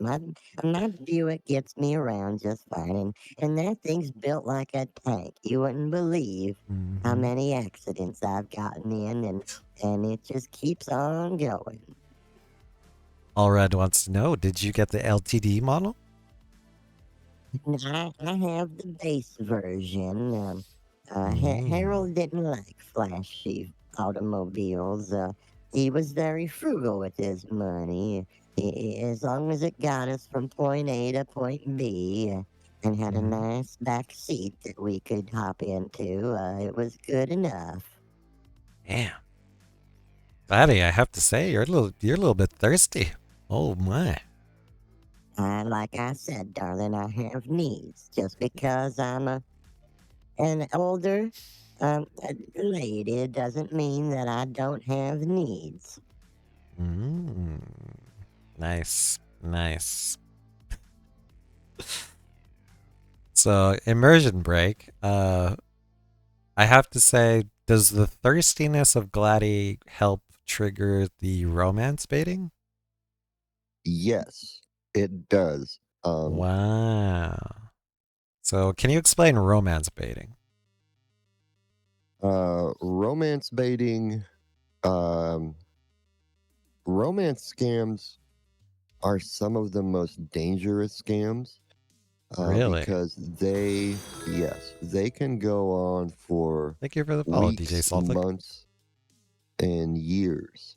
Um, Mhm. and the victims of a romance scam can lose tons of money, and not just money. They'll send them phones and iPads and jewelry and everything, because the victim thinks that this person's in love with them and someday they're going to be together. Um, but obviously that's never going to happen. But and they will come up with stories that their mother is sick in the hospital and they need help with the medical bills, or their car broke down and they have big repair bills. The stories will never end. They'll constantly be in need of something, or the gifts for something. Um, and so the romance scams are really dangerous. A romance scam, Oh, the Lisa Pisa scammer. got scammed. What? Romance scam? Really, Lisa? Damn. Okay, Oh, I continue. didn't know that, Lisa. I'm sorry. I didn't mean to scam you. I thought we were actually okay. Anyway, um, yeah, so a romance scam, they lead the victim on to believing that they love them and they care about them, and they'll pose as um they like to pose as military. Oh, really? um yeah, I don't really understand if that makes them seem like they're more attractive or a better Hmm. catch or something, but um some of them like to pose as military. Um, I've been getting um, some of the Jamaicans, some of the African advanced fee scammers. I've been getting them to kind of lean into turning it into a romance scam. Like one of the baits I've got going on right now started out as an advanced fee scam. The scammer saying, you've got a package, Cotton Customs, $5.5 million. I need some money to get it cleared from customs and deliver it to you. And throughout the bait, I kind of throw in little sexual things and let him know that I'm lonely and widowed and all that. And something starts to churn in their head, and then he's like, well, when I deliver this package, then we can be together and all that. And now it's pretty much turned into a full on romance scam. He's still trying to get the money for the package, um, but every time I talk to him, he kind of ups the amount that he needs for different reasons. And yeah, romance scams they make really good content. I gotta admit, they make great content. Damn. Damn. I think I was watching. I was like in a waiting room one time, and Dr. Phil was on the waiting room TV, and it was about a lady who was getting romance scammed by a Nigerian. And it was like he was using like an older gentleman, like a good looking gentleman, but obviously 60 plus, as a profile picture. And she had sent like almost $250,000 to this guy. And like Mm-hmm. Dr. A Phil's, lot of money. yeah, Dr. Phil's producers sent somebody on ground in foot to Nigeria to one of the addresses that was used to send stuff to try to convince this lady um that he was fake. And she was like emotionally defensive. Like she was brainwashed pretty good that he was 100% real. Oh, there's your pupper. Um, There's my horse. Daytime TV is the biggest scam. Yeah, I don't watch daytime TV, but because I was subjected to it in the waiting room, I was like, what the frick? So is your... Oh, you even have emotes of your pupper. What's your pupper's name? This is Violet. This Violet. is Violet. Yeah, she's my big baby girl. Now, is Yeah. she true to life with the Great Dane? Is she a big chicken? Oh, she is the biggest baby, the biggest weenie. Her teeth are chattering right now as I'm petting her. Um, she uh, she thinks she needs to sleep up on the bed. She thinks she needs to go with me everywhere I go, and that's partially my fault. I do kind of spoil her, but she is a superstar on the stream. I often say that she's the star. I'm just the supporting cast. She is beautiful. And my She's cat, though, Sarah, she does not like being on camera. Not at all. Not at all. that's pretty cute. Yeah. You're so pretty. Yeah, you are. Mm-hmm. A little bit of graying in the face. She's an older pup. She's about middle-aged for a Dane. Danes have a shorter lifespan typically than most breeds. Usually 10 to 11 years. And she's about 5 to 6. So she's about middle-aged for a Dane. We love Violet. Yeah, Violet's awesome. She's a cutie. Why are you staring at me? What do you want? Oh, More you need love. a puppy den, don't you? Hold on, wait till next commercial. All right, next fishing break. Let me take a look at that, see how far that is. That is in 30 minutes. We can do it sooner if you need. Oh, let me she'll know. live. She'll live. Okay. All right, let's get this back on track. What are some tips you have for viewers who want to learn more about spotting scams? Oh, I think we kind of already covered this, but all right, let's talk about it. Spotting scams. Mm-hmm. This is kind of interesting because there's not really, I know like AARP, the Social Security Administration, every once in a while, they'll send out an email or do a PSA about scams, what to watch out for. I know, like on the back of the Money Pack cards, which is one of the main gift cards that the lottery Jamaican scammers go for, it literally says right on the back of it something along the lines of, never give this as a form of payment for any to receive anything, that's a scam. But there's not a lot out there for people to turn to really learn about scamming, which is kind of a shame. And it actually plays in favor of the scammers because there's nobody out there. There's no big entity out there trying to raise awareness and everything.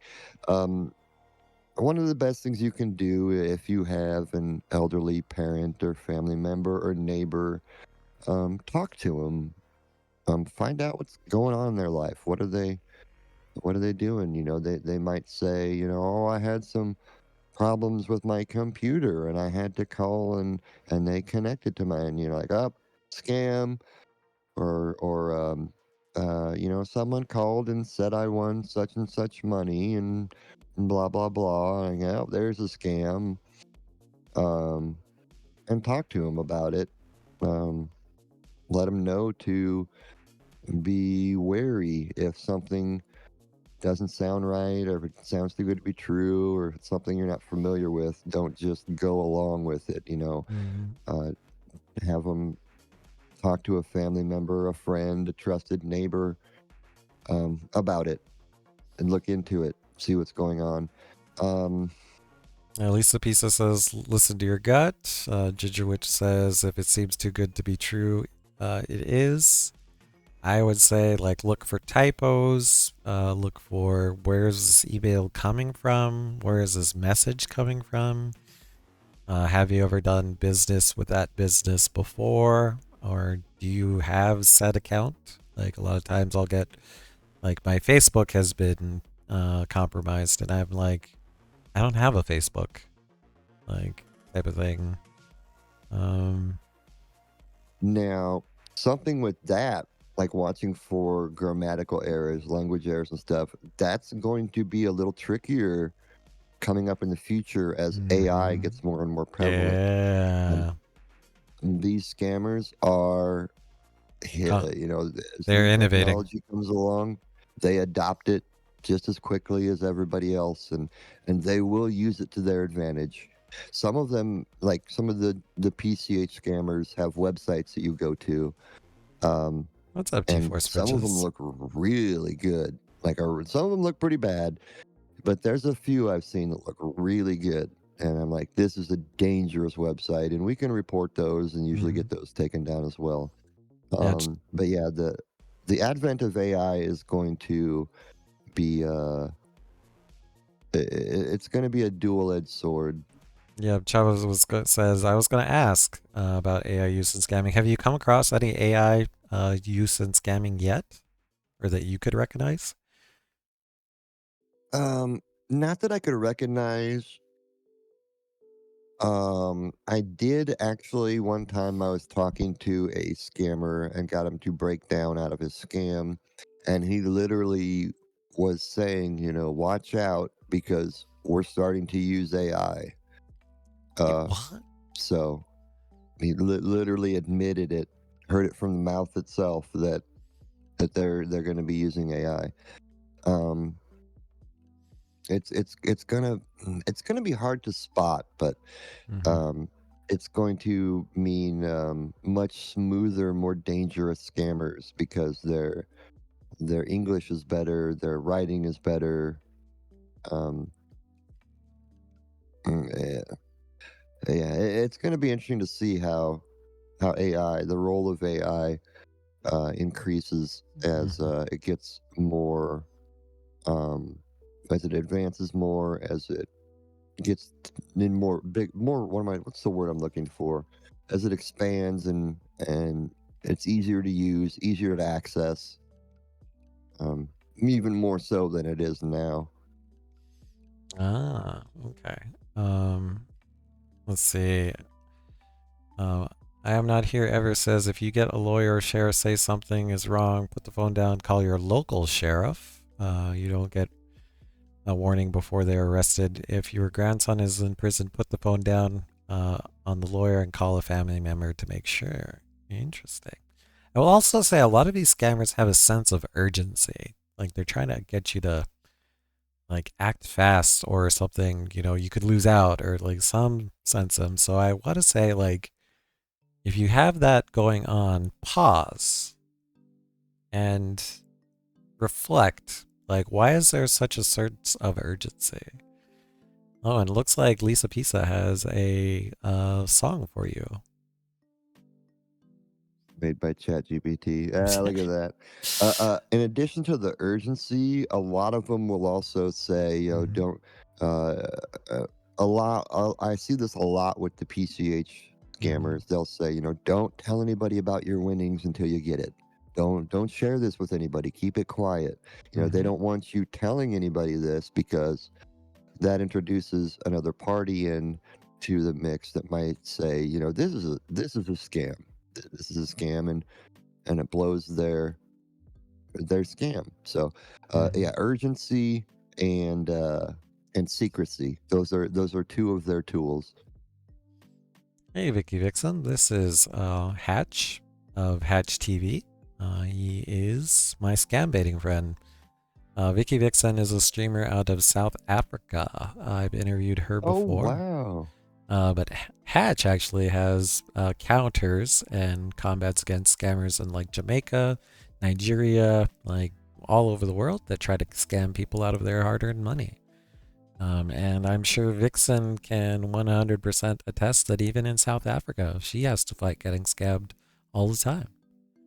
Um, they get very defensive when you act skeptical. That is true. They do get emotional really quickly too, which is I don't know if that's part of the scam or just part of the, that maybe their adrenaline pumping on their side. Oh. Um, they might want you to start to feel guilty. Oh, Um, control. Oh, yeah, that is a good point. and G-force principle. control. Start to feel guilty or start to feel like you're mess. Like some of the PCH guys will be like, ma'am, I've been trying to get this price to you for 2-3 weeks now. I'm about to lose my job. The tech and refund scammers will be that too. Like, oh, ma'am, if I don't get this money back from you, I'm gonna lose my job, and oh, I need your help to save my job. I got a family to feed. I got kids. All this, and it's all just a ruse. It's all a big lie. Damn. They'll Okay. they'll play any angle they can. Hmm. how do you balance being like I'm a streamer and I have a difficult balance of trying to be entertaining while also doing different types of content. How do you balance being entertaining and with being informative in your streams? 'Cause I can imagine Hmm. it gets pretty dry at times, I would imagine. Yeah, we'll have those streams where we'll make 30, 40 calls and nobody answers. We don't get a hold of anybody. And, um, so the scam baiting itself isn't providing much entertainment, and it kind of falls onto the streamer to keep engaging with chat, engaging with the community.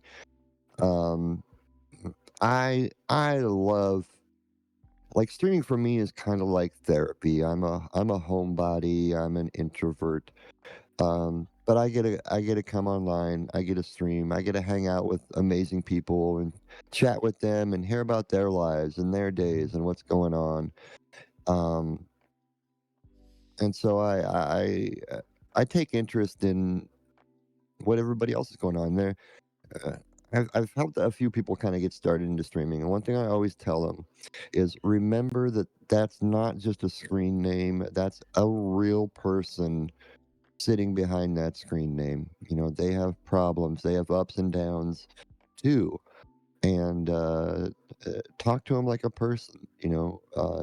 Don't just treat them as just a consumer of your content. Give them more than content. Give them something to belong to feel like they're a part of. Um, and if you do that, they will come back and they will enjoy your content, even if the scam baiting isn't that entertaining. Um, and then I have a lot of little other stuff in the stream, the printouts, the fortunes, the stream avatars, uh, funny little commands in chat they can do. Um, I'll I, also say I try to, Gladys thirstiness is also very entertaining.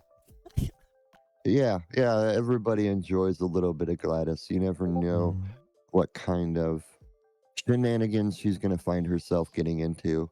mhm. Um, I don't even know what kind of shenanigans she's going to get into. I'm just going with the flow.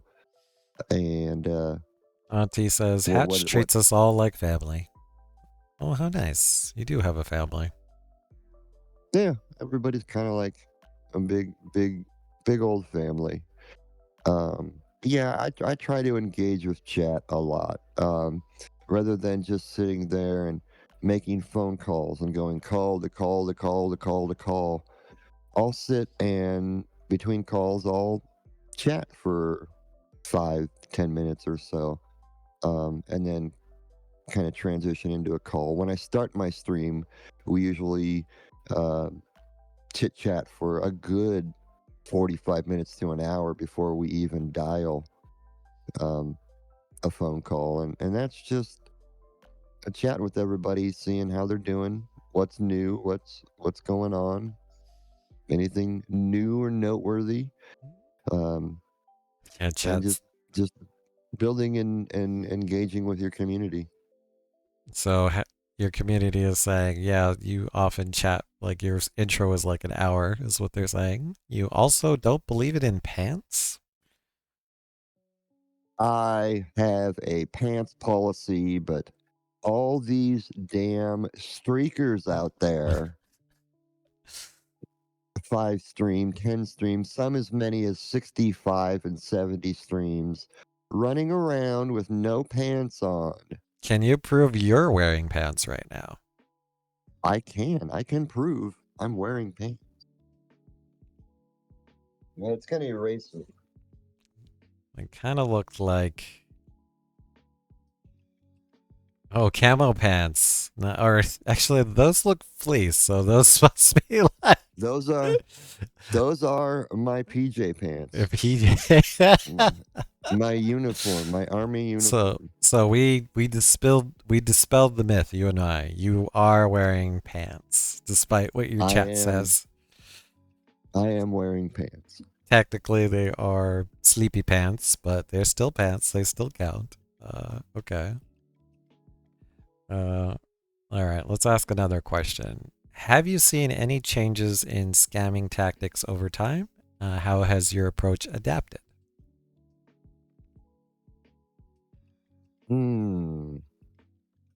That's a good question. Any changes in scamming tactics over time? And how have you adapted? You dressed up for the occasion?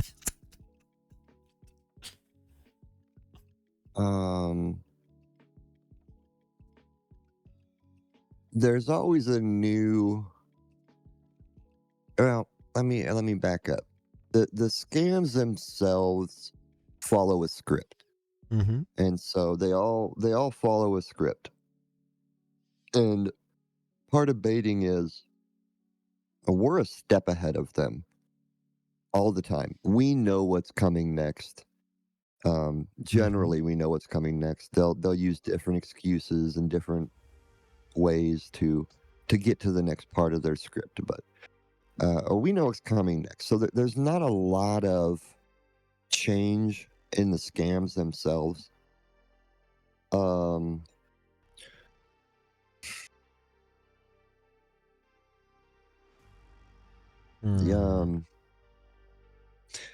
tech went from gift cards to pivots to SSA scams. Some scams, there used to be, like, for example, the Social Security Administration scam. That used to be a big scam. You'd get a call saying, we had to suspend your Social Security number. We found a car on the border in Texas with blood and cocaine in it. What? Blah, blah, blah. Oh yeah, those were interesting scams. But you don't see those much anymore. I don't know why, to be honest with you.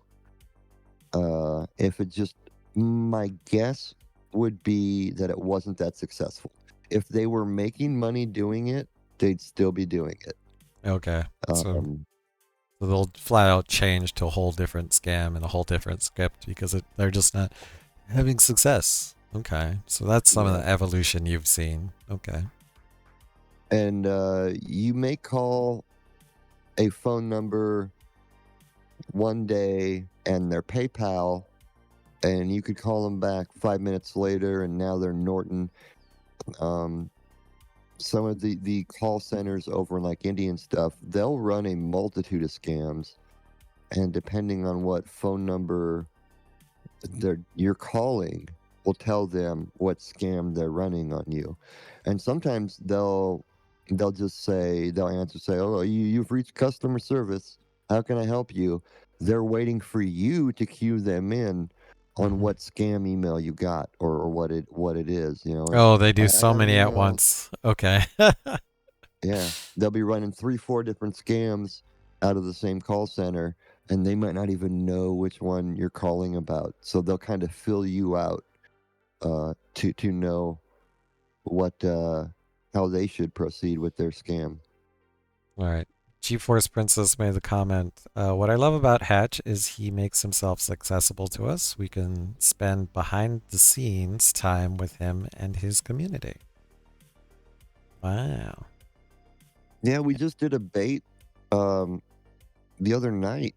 What night was that? Friday night? We were in Discord calling a scammer, and there's some other baiters who used to do a lot of Discord calls. This was the first time I had done it, and I'm gonna start doing it more often. It's really fun. I can show the viewers a lot more than I can on Twitch. I can show them my screen, and they can kind of see what I'm doing as the bait's going on. There was a gentleman in there who kind of helps me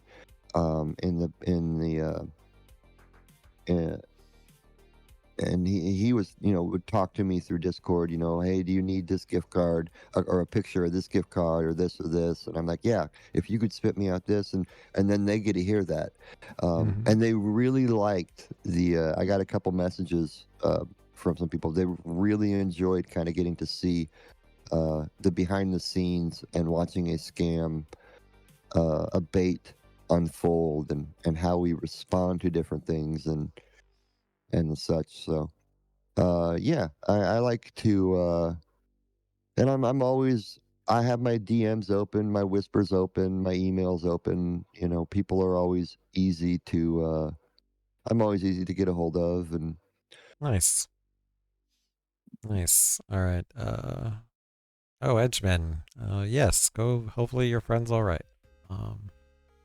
Okay. Chava asked the question: have you ever found a scammer that you were like, if I wasn't prepared for this, I would have fallen for it. Like the scam was really, really good. yes, there's been a couple of the PCH guys, um, that their accent wasn't as thick. They sounded really like they could have just been any guy in America. And they acted really professional. They're really empathetic. They listen to what you say, and they take interest in you and your life. Um, the guy who on Twitter who almost scammed me, he was really good. Like, he didn't have a lot of spelling or grammar errors. Mhm. Um, he asked me, about my life or what was going on and my troubles and stuff like that. And Very he was charismatic. really sympathetic, really empathetic, and he really made me feel like he cared. So there are some of them out there that are dangerous. They're really dangerous because they're really good at what they do. Yeah, Damn. that's a good Yeah. question. Yep.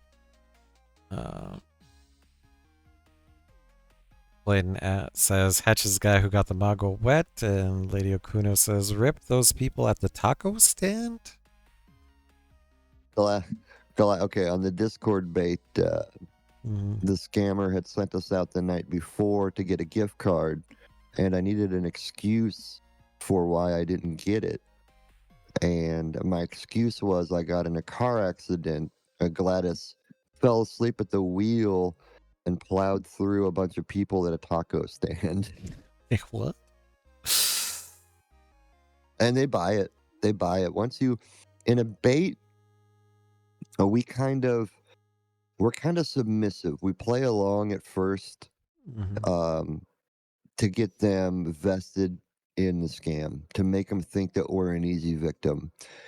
And then we can kind of sense once we've got them hooked really good. And that's when we can start getting a little wild and crazier with the things we say and the situations we get into.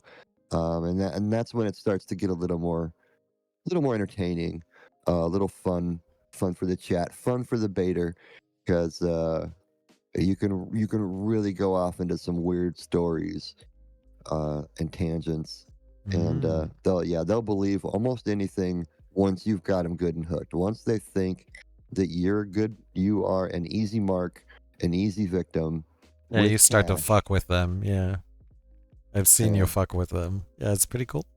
Yeah. Damn. Uh, okay, let me ask you. Let me ask you more community-related questions. How has the Twitch community responded to your scam baiting content? It sounds like you you started as gaming and now it's really popped off for you, the scam baiting content. Yeah. To be honest, a lot of my gaming community, when I evolved into scam baiting, they didn't. They stopped watching. But there are a few, um, a couple few from the Supercard community that Mhm. have become scam baiting fans. They stuck around, and they kept on watching. And now I love to see them watching other baiters Mhm. and uh, and stuff. So, yeah, the scam baiting community is amazing. It's I think it's one of, if not the greatest community on Twitch. Everyone is so friendly, so kind, so generous, Mm-hmm. um, so understanding. Yeah, you guys are literally putting And your lives on the line out there together. So there's nobody who's gonna understand you better than other scam baiters. Damn. mm, yeah, Yeah. yeah, it's like a big family, and You help each other you know out. we're not just doing content. We're doing content for a cause. Mm-hmm. Um, Yeah. and outside of the really big baiters, the Kit Bogas, the Jim Brownings, the scammer paybacks, we're not Mm-hmm. getting paid to scam bait. We're all volunteering. Mm-hmm. I guess even them, they're not really nobody's getting paid to scam bait. If we're making any money doing it, we're making it as a content creator. Mm-hmm. Um, there is no job title scam baiter. You don't put that on a resume. Um, and so I think that kind of resonates with the community as well. They realize that a lot of baiters have a regular 9 to 5 job, and they're doing this in their spare time when they can, and that's exhausting. Streaming is exhausting. I couldn't imagine working a 40+ hour week and then scam baiting on the side. Wait, so you do this full time? Quote unquote full time. I'm Mm-hmm. actually disabled. Okay. Um, and so I'm actually unable to work a full time job. I got disabled in my late 20s. So I don't get a huge disability benefit. So I'm forced to earn income somehow to support me and my son. And this is how I do it. Damn. Okay. So so you between disability and your stream income, that's how you support you and your family and your stream. And I have to say, as another Yeah. streamer, like a lot of my income just goes right back into the stream, like Yeah. equipment, Oh licenses, yeah. stuff. Like, so you're not. Internet bills, and we have to pay for VPNs and Mhm. um, a whole bunch of stuff. Equipment. Some people, yeah, equipment. Some people pay for their VoIP lines. So yeah, we're putting our own money into scam baiting, and we don't mind it. We gladly do it. Yeah. All right. Gatos and Hatch Army. That is all to you, man. Like Hatch is out here. Like he's not the Kit Boga. He's not making huge YouTube videos with millions upon millions of views. Uh, he's doing this out of the kindness of his heart. So any support you could give them in the form of gifts, donations, subscriptions definitely is appreciated for sure. Yeah. Man, you're a hero, man. Um, Yeah, we're not heroes. We're just people who got pissed off that this shit's going on and decided to do something about it. exactly. You're like Batman. You might using your own money, but it's like, yeah, it's because you got pissed off. Like you almost got scammed. Or people that got scammed. Or there's people within your community that got scammed. Told you Hatch was my hero. Awesome. Awesome, Lisa Pizza. A hero would say something like that. True, Splitfire. True.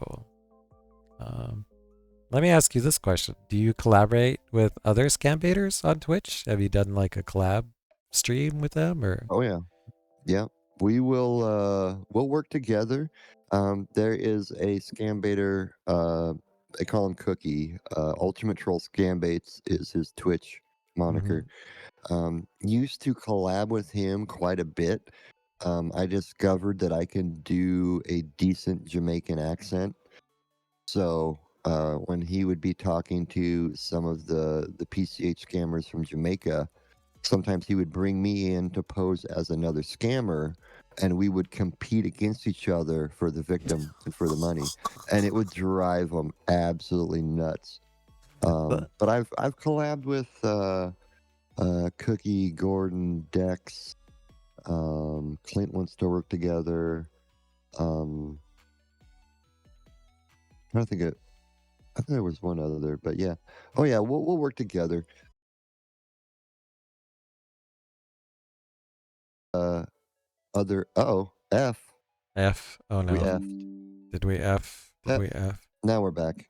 Back? Back? Back? Question mark. We're back. Okay, we're back. Okay. Phew. Okay. Yeah, my internet does that, and I've literally written my ISP to let them know that I have brownouts and outages way more frequently than I'd like. And it's frustrating. So Yeah. I literally have no Yeah. choice. I literally have one. Okay. I have fiber, which is great, but for some reason, 3, 4 times a day, I'll get just a little packet loss or something. mhm. And if it happens when I'm streaming, I lose connection. Yeah, it sucks. Yep. Okay.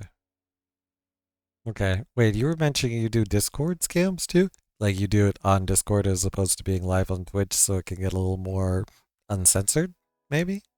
Yeah, a little more uncensored. We can bring in other members, viewers, other members of the community into the bait, and they can play a character. Really? Yeah, I'm thinking back to some of the airline scams that some baiters have done. I personally haven't done any of the airline scams, but um, there was a few that even I was part of in Discord as they were doing the bait, and we were all playing a family, and we were calling in to book plane tickets, and it can get pretty wild. It can get pretty wild in Discord, but yeah, there's a lot of collaboration and a lot of teamwork. And a lot of the teamwork goes on behind the scenes that the community doesn't see. Um, so, yeah, there's a lot of working together. G-Force Princess said, we had so much fun with the puppy scammer last week. Wait, there was a puppy Oh, yep, scammer? yep. Like Oh, they there's a lot of puppy scams. Oh, yeah, puppies and kitties. They're out there selling fake cats, Gato. really? Like if there's like people out there that are like Bengals $200 or something like that? Oh, 200 would be a good price. Yeah, Bengals go You're for a lot of talking money. $6, $7, $8,000 for some of these. But yeah, they'll put up a website, and then you call, or you can just go on the website and put in an order, and then they'll want payment through Bitcoin or Zelle or something like that. And of course, then you never get the pet you ordered. And they'll you name an animal: dogs, cats, monkeys, goats, cows, That's insane. frogs, birds. You name it, there's a scam for it. Hatch, what are your thoughts on the role that streamers can play in cybersecurity awareness?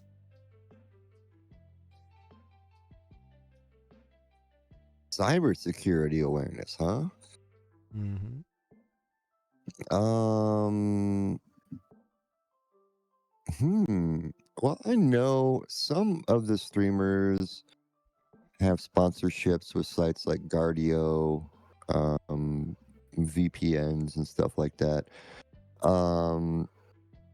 I think streamers can do a lot to raise awareness because we're out there on a consistent basis, putting information, putting our face out there, exposing people to the scams and cyber issues and problems, hacking, all that kind of stuff. Um, Okay. yeah, I think the trickier part is getting people to come to us because scam baiting isn't in the mass media. You're not going to hear or see this on TV or on Netflix or Hulu or Amazon Video or anything. So the biggest media platform that it's on is YouTube. Um, and so getting exposure for us to get exposure and awareness for the cause is is the tricky part. Mm-hmm. Okay. Um, so would you recommend somebody get a VPN, even just for their regular browsing? It's not a bad idea. Um, it can save your butt when you're least expecting it. Yeah. Um, there are also browser extensions. For example, I use one from what's that site? I have it on my Surface. I don't have it on my main PC. Um, but if you're on a sketchy website, it'll pop up something that says, "Hey, this is a suspect website. Do you want to proceed?" Blah blah blah. And there's other services and stuff out there that do that as well. Mm-hmm. Um, VPN's not a bad idea. Um, and you don't need to pay for a VPN. If you pay, you can get more services and features and stuff. But there's good ones out there like Proton that will serve you just fine for basic surfing the web. Mm-hmm. Um, but if you want to get a little more involved, you can subscribe to them, and you get about the same protection as you do non-subscribe. Um, but you'll get more choice of servers, faster browsing speeds, uh, things like that. Clayton says Brave browser is nifty. Okay. Okay. Yeah, I've fully integrated and moved over to Brave. I was a Chrome guy for the longest time, which Brave is just built on Chromium, so it's like Chrome. Mm-hmm. But Brave is great. I watch all my YouTube in Brave because it blocks ads.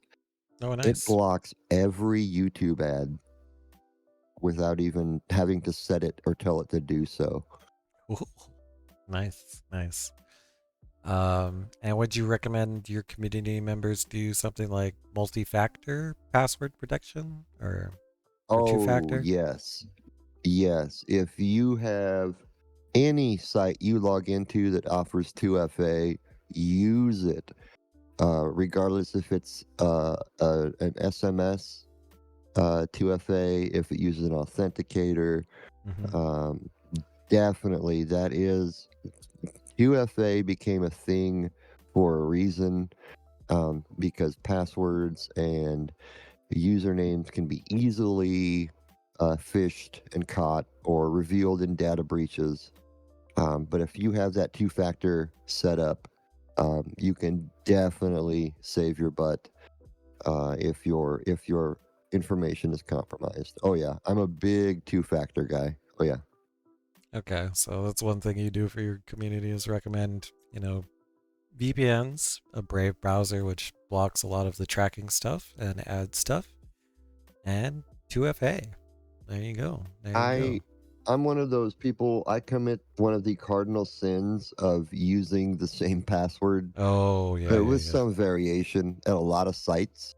But if you use two-factor, Hmm. um, you can do that. You're a lot safer doing that, Hey, Boom, because welcome every time back. you log in, you have to enter that code that it texts you or that you get from your authenticator app. So I'll do my shout out trade at the end of this interview, but welcome back, Boom. Especially for banking and Amazon. Yeah, it's definitely good to set up the 2FA. Um, let me ask you this question. What are your future plans for your scam baiting streams? What do you got planned? What's upcoming? What can we look forward to? um, I want to get a older gentleman character.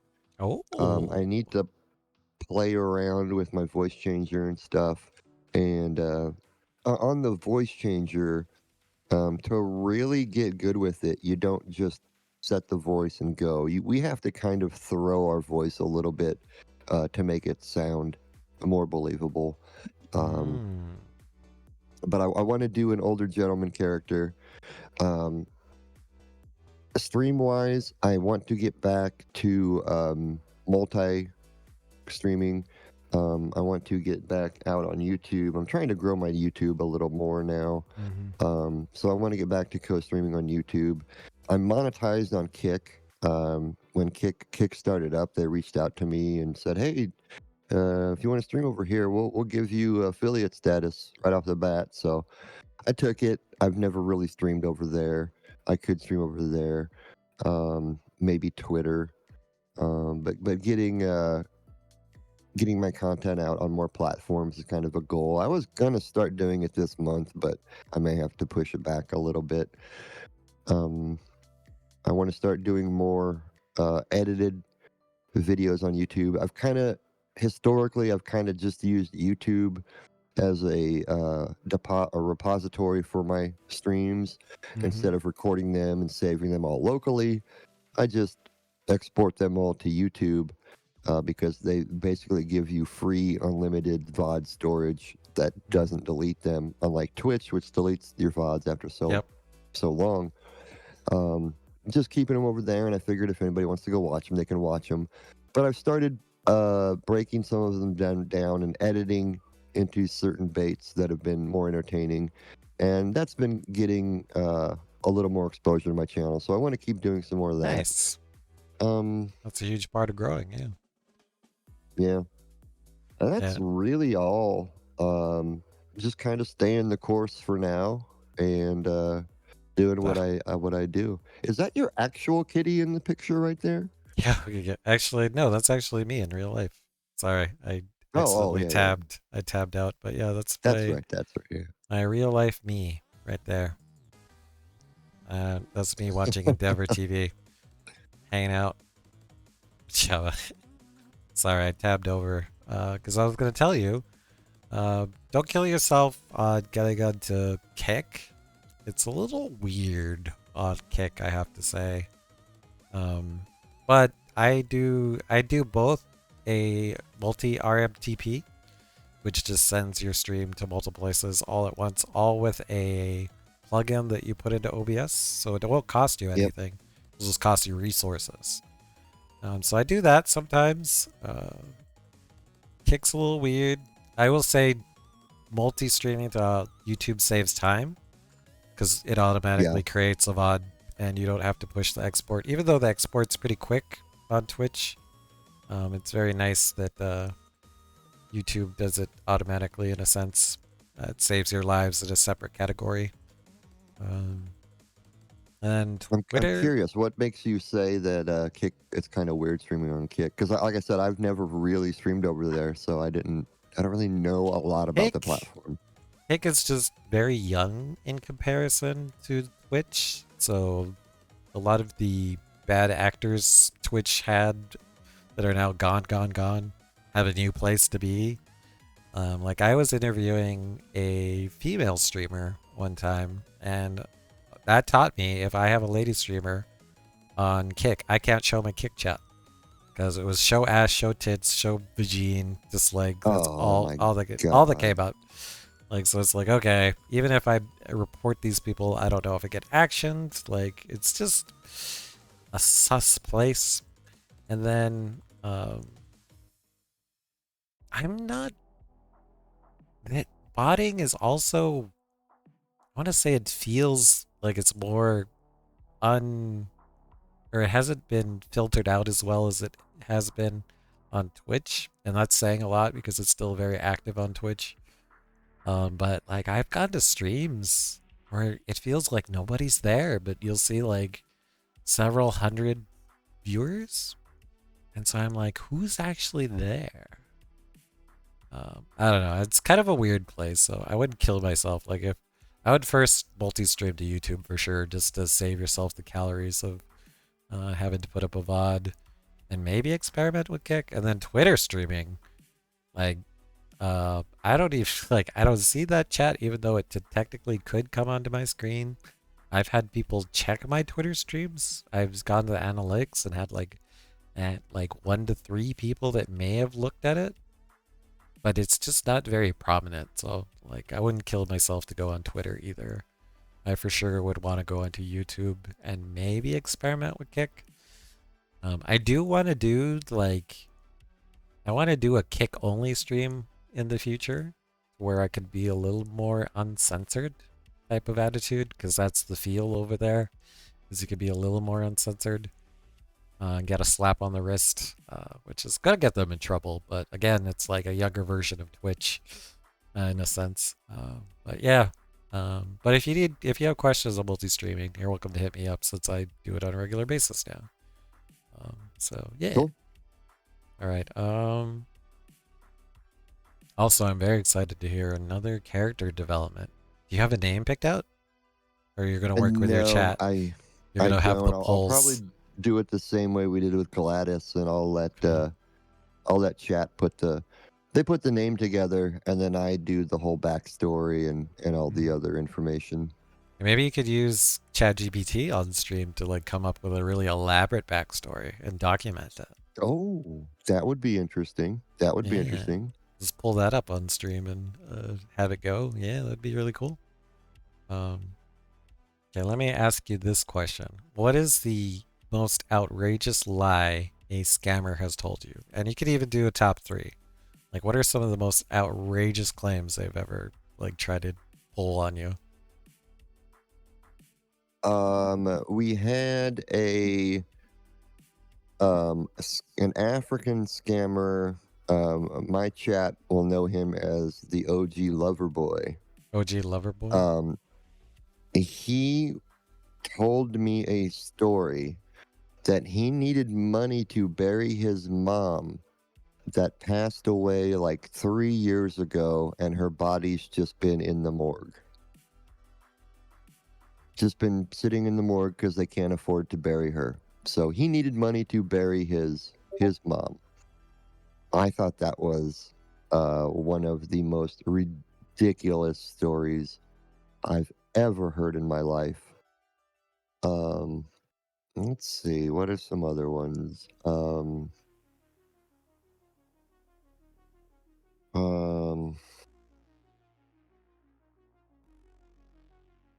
goodness. I was not prepared for this question. When you sent me the questions, I like glanced at them, but I didn't like study them or put answers together. I kind of like to fly by the seat of my pants.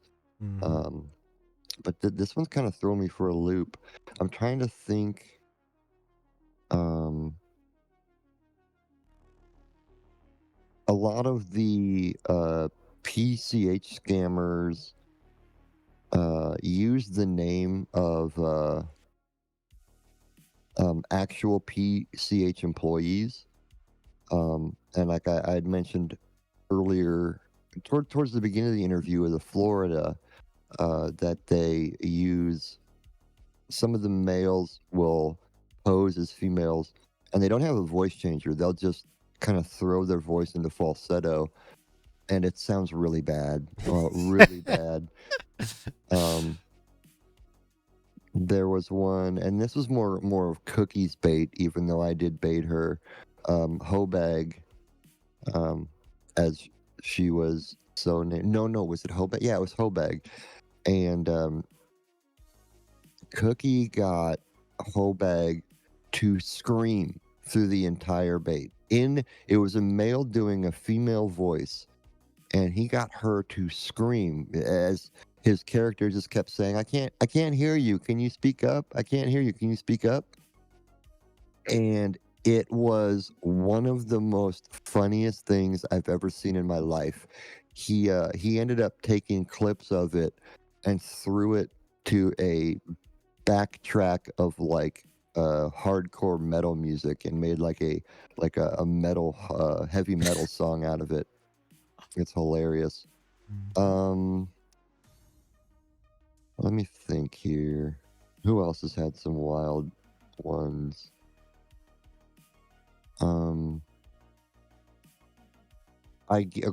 Gladys gets a lot of them into kind of risque sexual situations. We call it phone bone, because I think if I call it what it actually is, it might trip off some AI sensors on Twitch and YouTube. That's happened a few times. That's pretty hilarious. I have to pull those VODs down. Um, there's the emote. We even gave it its own emote. Um, I have to pull those VODs down, and I chop them up, and I make those parts available for my little paid community on Fourth Wall, so they can go watch those. Because I can't put them on YouTube. I can't leave them on Twitch. I don't want to Oh. risk tripping terms of service with something like Mhm. that, because Twitch does have a DOS of no simulated sex acts, and I think I might trip uh, it. that might trip it. Uh, so I don't leave those VODs up, but those are some of the crazier situations and things that have come up in baits. A lot of them are pretty vanilla.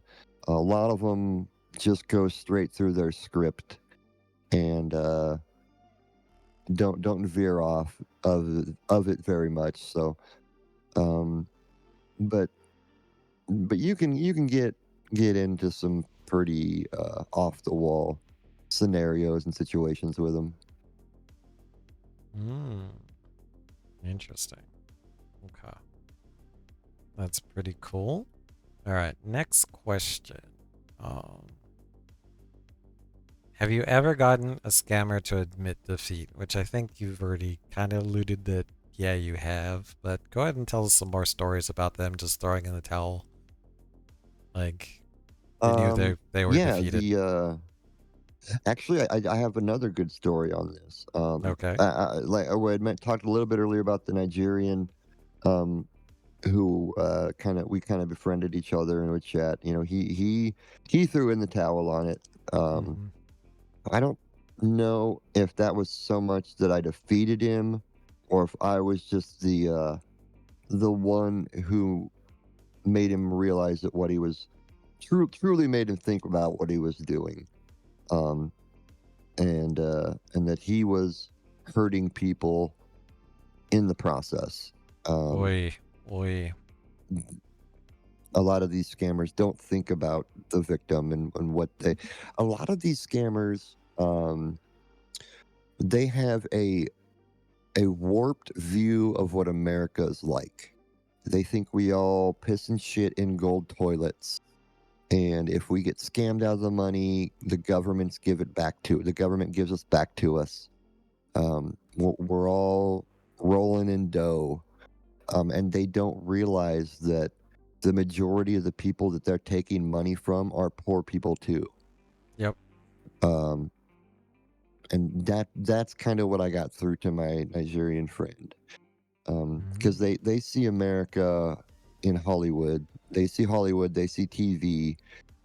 They see the Kardashians and that and such like that, and they think that's what America is like. They don't really consider the fact that our poverty rates are equal or even greater than some of theirs, even though it's a different kind of poverty.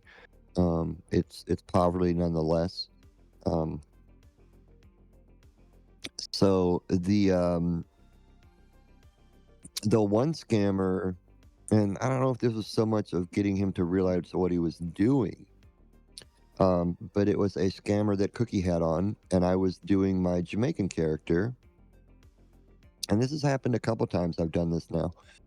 They actually believed my character so much that they were willing to work with me, Wait, what? thinking, yeah, they were okay. Let's work together on scamming people. Will you get money and we'll split it? I get money They and we'll tried to split it. pull you in on the scam. You're like, bro. Yeah, they Uh, believed I was a scammer as well. And one of these, we went as far as to make him think that I had his phone hacked. mm-hmm. And so we were talking outside of the scams, texting back and forth in text now. And he didn't so as much admit defeat, but one of his texts to me was. was like, I haven't made any money in the past 2 or 3 weeks. I'm really kind of struggling right now. And the reason for that was because his name was getting passed around the scam baiting community, and all the baiters were calling him and wasting his Oh, time and wasting his shutting down time his resources. 24/7. And so, Okay. Yeah. Okay. yeah, that was kind of like admitting that, like, oh my God, whatever's going on, I'm not making any money right now. And well, I knew what was going on. He didn't know what was going on. And so that was really fulfilling. I made sure to tell some of the baiters and community that yeah, we actually do uh, cut into their bottom line with what we're doing by just wasting their time, even if we're not getting their bank accounts or their mules or what shut down. By wasting their time, they're not bringing in money from somewhere else, from someone else. Mm-hmm. Um, so those are kind of the stories of defeat and victory that I've ran across uh, since I've been doing this. And I think in the grand scheme of things, I haven't even really been baiting that long. I Twitter baited for a year. Um, let's see. And then I've been phone baiting now for about a year. Has it been that long? A year and a half or so? Damn. No? Mm-hmm. Has it been that long? I'd have to sit down and put the dates together. Um, but there's some baiters who have been doing this for many, many years. And even I look up to them That's great. and Yeah, kind of, 100%. yeah. Making a difference in multiple ways. Yeah. Awesome. Awesome. They are losing the moment they fell for your bait. Yep. Awesome. I missed those late Twitter baits while I was at work at my night shifts. Oh man, Oh, understandable. we put in long hours on the Twitter baits. I mean, there were some nights, I usually start around like 7:30 in the evening, and there were some nights we were still going at 5 a.m. Mhm. the next morning. Okay. All right, and let me get this on the YouTube video. Speaking of putting in long nights, I've heard that Gladdy has gotten freaky with some of the scammers. Can you elaborate on that? Yes, she has. Yes, she has. I think one, two, three or four times this has happened now. I'll lead in by making them think I'm really lonely. I'm just a lonely widow. I don't have a man. I miss having someone around, and um, throughout the bait, I'll kind of tease little sexual terms and make Gladys sound kind of freaky, and then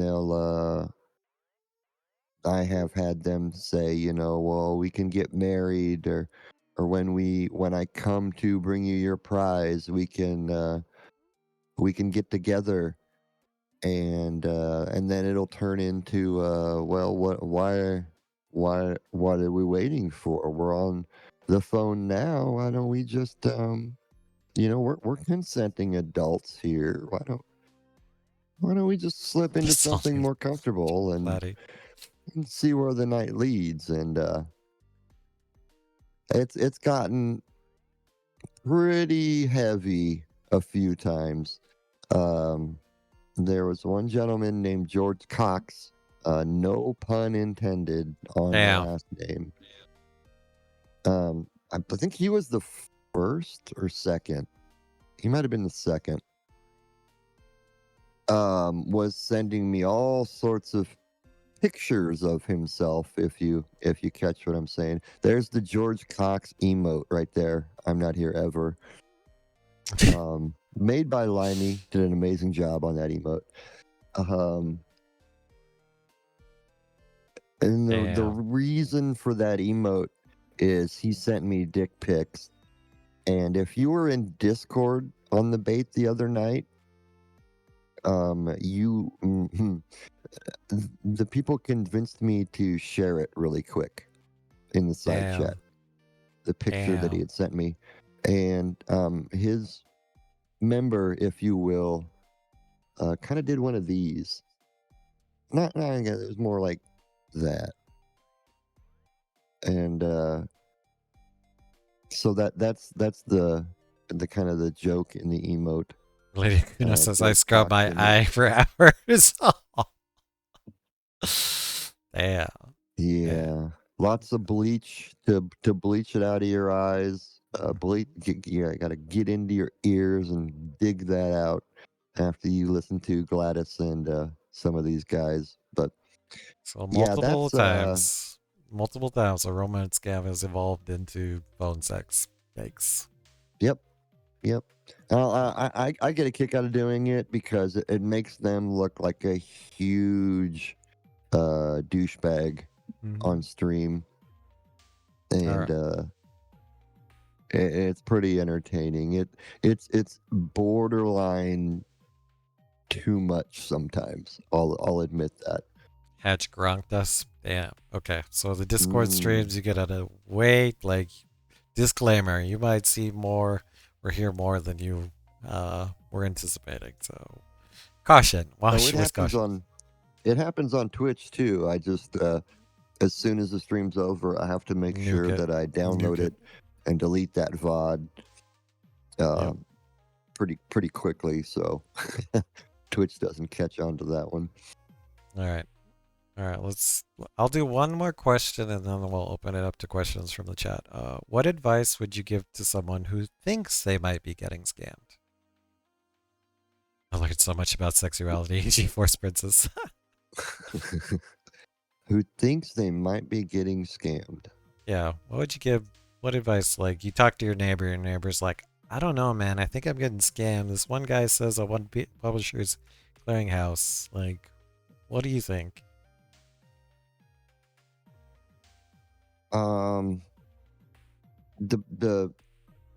The biggest thing I think you could do is if they're representing a company or a brand or something. I think I alluded to this a little earlier. Is call that company, call their actual, go on the 1-800. internet or whatever, and get their actual phone number, and call them and say, okay, I had so and so by the name of such and such contact me and told me I won this. Is this true? Did I actually did I win this? And they're going to tell you, no, ma'am, you're getting scammed. If that happens, the best thing you can do is just block the number on your phone. Yep, Most skip the cell middleman. phones can do that True. now these days. Okay. All right. Speak with your elderly family members. Get involved in their lives. If you are scammed, there's a few things you can do. Number one, contact your bank or financial institution as soon as you can. In some cases, they can reverse some of those transactions unless you end up sending Bitcoin or some of the online payment systems. They can't. They won't be able to get your money back. File a police report just so there's a record of it happening. Sometimes the banks and stuff like to see that. Okay. You can report it with the IC3, the Internet Crimes Commission. You can report it with the FTC. Go on to the scammer info and the Tech Scammers United. Report the number, so it gets out there into the beta community.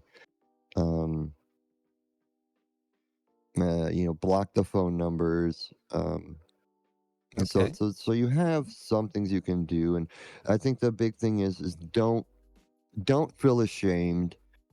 Don't feel embarrassed. Know that it happens to everyone. It happens to even the most aware and alert people about scams. It can happen to them. Um, and that feeling of shame and embarrassment is what prevents a lot of people from reaching out to get help and try to recover some of what they lost. They chalk it up as an expensive lesson learned and go on, but it doesn't have to be that way. Okay. Yeah, it happens to everybody. Even Jim Browning, even Kit Boga, even Bobby Zilla's family. It happens to everybody. I speak to managers at stores are cracking down. Fred Meyer Kroger will only let you buy one $500 gift card. Yeah, gift cards are really common, right? That's a common use of how to get money. Yeah, untrackable, unrefundable, Ooh, and yeah, a lot of scammers. They love their gift cards. damn, damn. I wonder what they do. Like, what's a scammer in Nigeria gonna do with a Home Depot gift card? Do they just resell them? There are there's a few things they can do with them. Their websites they can go onto and buy, sell, trade gift cards. Um, Mm. they they Yeah, I've have happened to my doctor, a man with 8 years of college. what Happens to everybody. what's the word I'm trying to think of? They have somebody above them, the scammer, who usually handles and receives the money. So they'll pass the gift card onto them, and then when that person does something with it, they'll get a little cut of the money. Oh, If they use like the money pack cards, those aren't technically a gift card. They're more of just like a money transfer card. You put money on the card and you can't use it at a store or Amazon or anything like that. You can go and transfer it from the card to a bank account. oh. Um, so that's why the Jamaicans love that one so much. And they're quick cash. They're quick cash for them. Yeah, with little to no paper trail that can be followed. I gotcha. Okay. All right. Hmm. Let me. Uh. All right. Gatos and the Hatch Army. Questions in the chat. Questions in the chat. I will give. I'll ask one more question to give them time, but type your questions if you have a question for Hatch now. What general advice would you give to somebody who wants to start streaming? Wants to start streaming, huh? Yeah, just any basic, like your neighbor's like, wait, you're into that streaming stuff? How do I get into that? Oh, that's a good question. My best advice is just do it.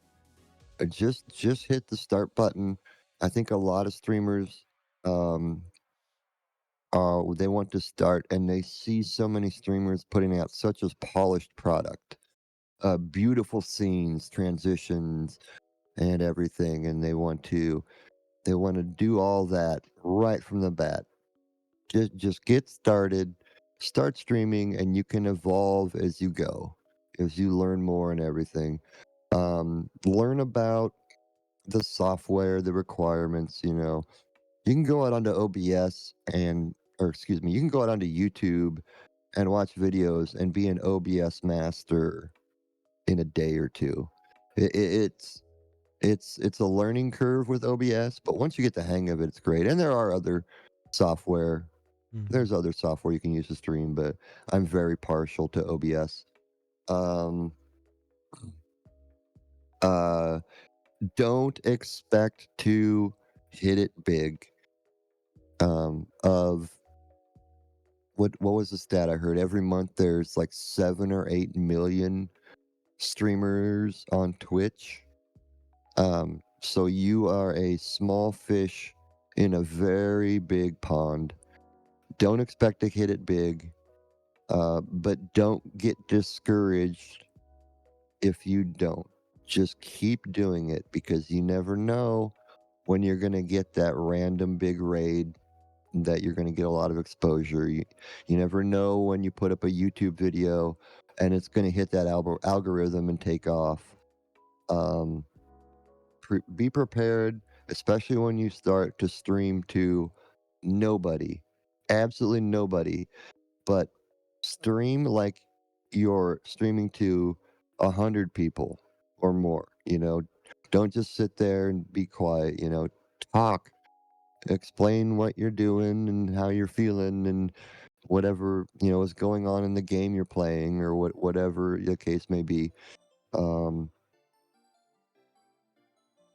um, what else is there? Um, you don't need to spend a lot of money on equipment. I mean, you can. It does help if you have a nicer PC, a nicer camera, a nicer microphone, and all this, but you don't need to.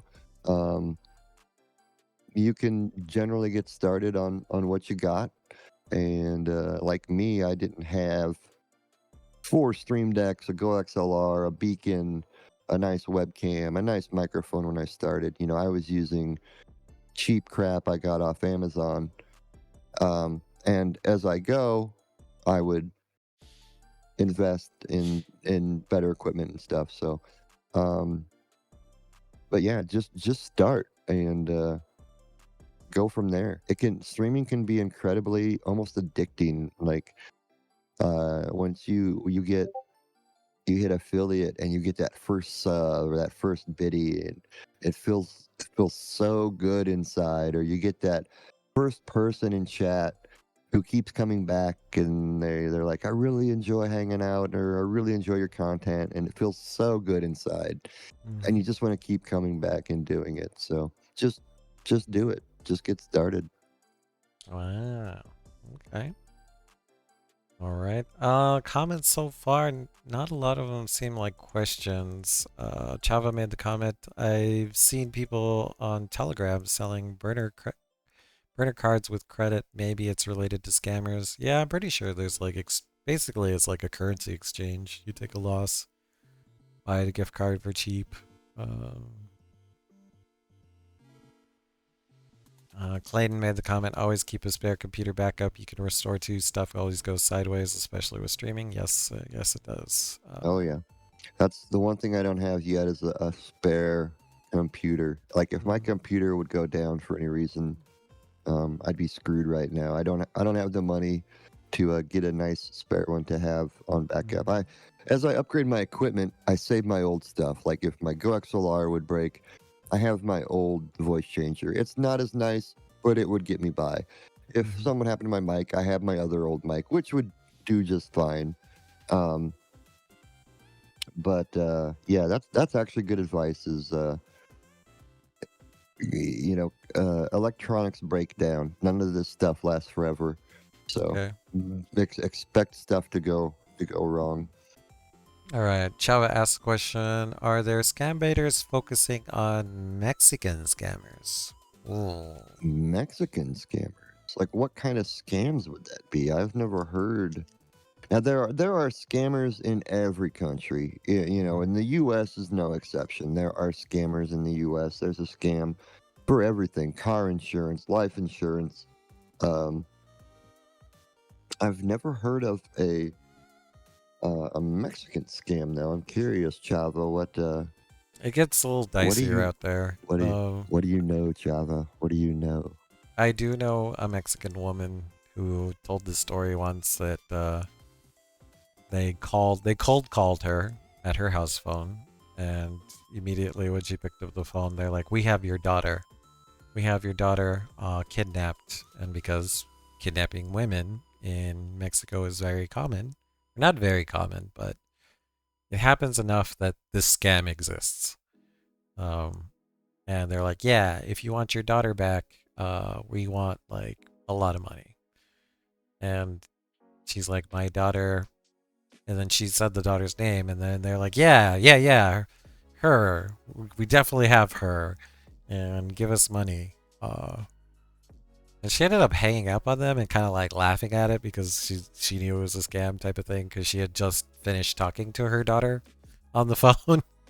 But it is very common out there to get a kidnapping scam, or as Chava was saying, they scammed one of his friends out of a house.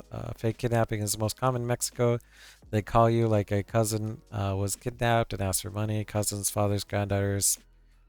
They usually call from burner phones or phones inside jails. Damn, they're running That scams from in prison. What?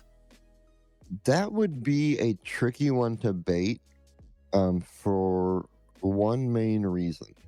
That depends on the scammer calling you. Um, we can't get that number and call it and be like, yeah, I got a message that someone had called that my daughter's been kidnapped and I need to send ransom or what to get them out. Because they're only going to deal with the people that they call out. Um, so that one would be a tricky one to bait. I think it'd be a fun bait. Um, and we could potentially get Damn. some good info out of it. Wow. I'm But not yeah, that here. would be a little tricky. I'm not here made a good point. They said now they use AI copy voices of loved ones had it happen to a local lady. And Mm-hmm. that Yep. that reminds me of a news article that I covered in my news show where I think it was in Hong Kong, there was a company that it was like Ocean's 11 story where they scammed a company out of hundreds of millions by AI generating people that worked there and convincing the accounting department to do something sketchy, and it ended up emptying out some bank accounts, some corporate bank Oh accounts. wow. Yeah, that's scary, man. That's scary. Uh, Big big, bucks. Big bucks when you get into those corporate bank accounts. mm-hmm. I And got a those mess. cartels and stuff, they have almost unlimited resources to do this kind of stuff. The scams to them, I'm assuming, are kind of small change because they're making all their money in the drug trade and gun trade. So I would guess that running scams for them is something just fun for them to do on the side, just in their spare time. All right. Any other questions? I'll ask another time sink. But last questions in the chat. Hatch, if you could have a superpower, what would your superpower be? Oh boy. What would my superpower be? Flying would be cool, but I don't think I'd want that one. X-ray vision would be cool, but then you're kind of a pervert. I think is time travel, is that a superpower? Yeah, it could be. Yeah. Can I go with that one? I think I Damn. would like time travel. Man, you could mess with this fabric of time. Nice. Yeah. Go back and some butterfly effect kind of stuff. Just change a little something here and there, and then zip forward into the future and see what all happens. All right, cool. We got a couple of questions in here. Let's go through them. Favorite food. Let's hit that one really quick. Well, I do love Chinese food, but right now, as my chat knows, I'm on a big taco pizza kick. Taco Big pizza? taco pizza kick. Oh yes. Oh yes. Well, I can't believe so many people have never heard of taco pizza. This sounds like an abomination, and Chava and I might have a heart attack, but continue. Oh, it's beautiful. Okay, so you got a pizza crust, and then they use a refried bean spread instead of like a Okay. tomato sauce for the spread. And you put a seasoned beef on it with mozzarella. You top it with lettuce, tomato. Some places will take and crush up like nacho cheese Doritos and put the nacho cheese Dorito crumbs on it. And you put cheddar cheese on top of that. And it's heavenly. Absolutely heavenly. Okay, that actually My sounds pretty local, good. yeah, it's good. My local Pizza Hut makes one. And then there's a gas station chain called Casey's. They make a taco pizza that's pretty good as well. Mm. I've never had a bad. Oh, and Godfather's actually makes a good one. I've never had a bad taco pizza. Never had a bad taco pizza. Okay, nice. Oh, Chava asked another good question. Have you called any lady scammers, or are they mostly dudes? Mostly dudes, but yes, there are females out there doing it. There are females doing the PCH scams. There are females in the Indian call centers doing the tech and refund. I've never bumped into a female in Africa doing the advanced fee scams or excuse me, or any of the social media scams. But yes, there are females out there that do it, and I would venture as far to say is some of them are even better than the men. Mm-hmm. They're a little more empathetic. They're a little more easier to sound or easier to make the victim trust them, for lack of a better term. Um, that their voice is softer, so it doesn't. Um, what do I want to say? Like audibly, it's more pleasing to the ear, and if it's more pleasing to the ear, it's more believable. Yeah, that's actually a great question, Chava.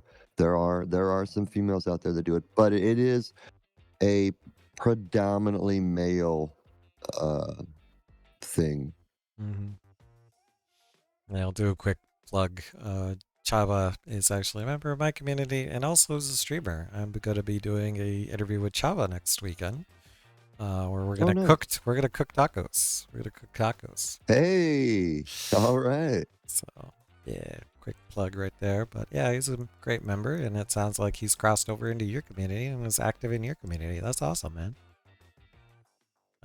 Heck yeah. All right. I think with that, we'll say bye to YouTube, and we'll do the fake outro. But yeah, we'll say goodbye, and we'll say bye to YouTube and everybody. This has been Hatch. Great interview, and we'll hang out and we'll continue to talk a little more. But thank you for coming on my show a lot. I mean, this has been great. God, hours have gone by and we haven't even done the fun stuff yet. So thank you, everyone. Thank you. All right, so I'm going to do my stream ending. There we go. Make sure to like, comment, and subscribe. Also, follow Hatch's YouTube channel. I will link it at the bottom of this video. Make sure you go like and subscribe all his videos and support him on Twitch as well. And follow my Kick. I am so close to getting... Hey, thank you for the follow, Lady Akudo. So close to getting affiliate on Kick. But yeah, we'll see you next time, YouTube.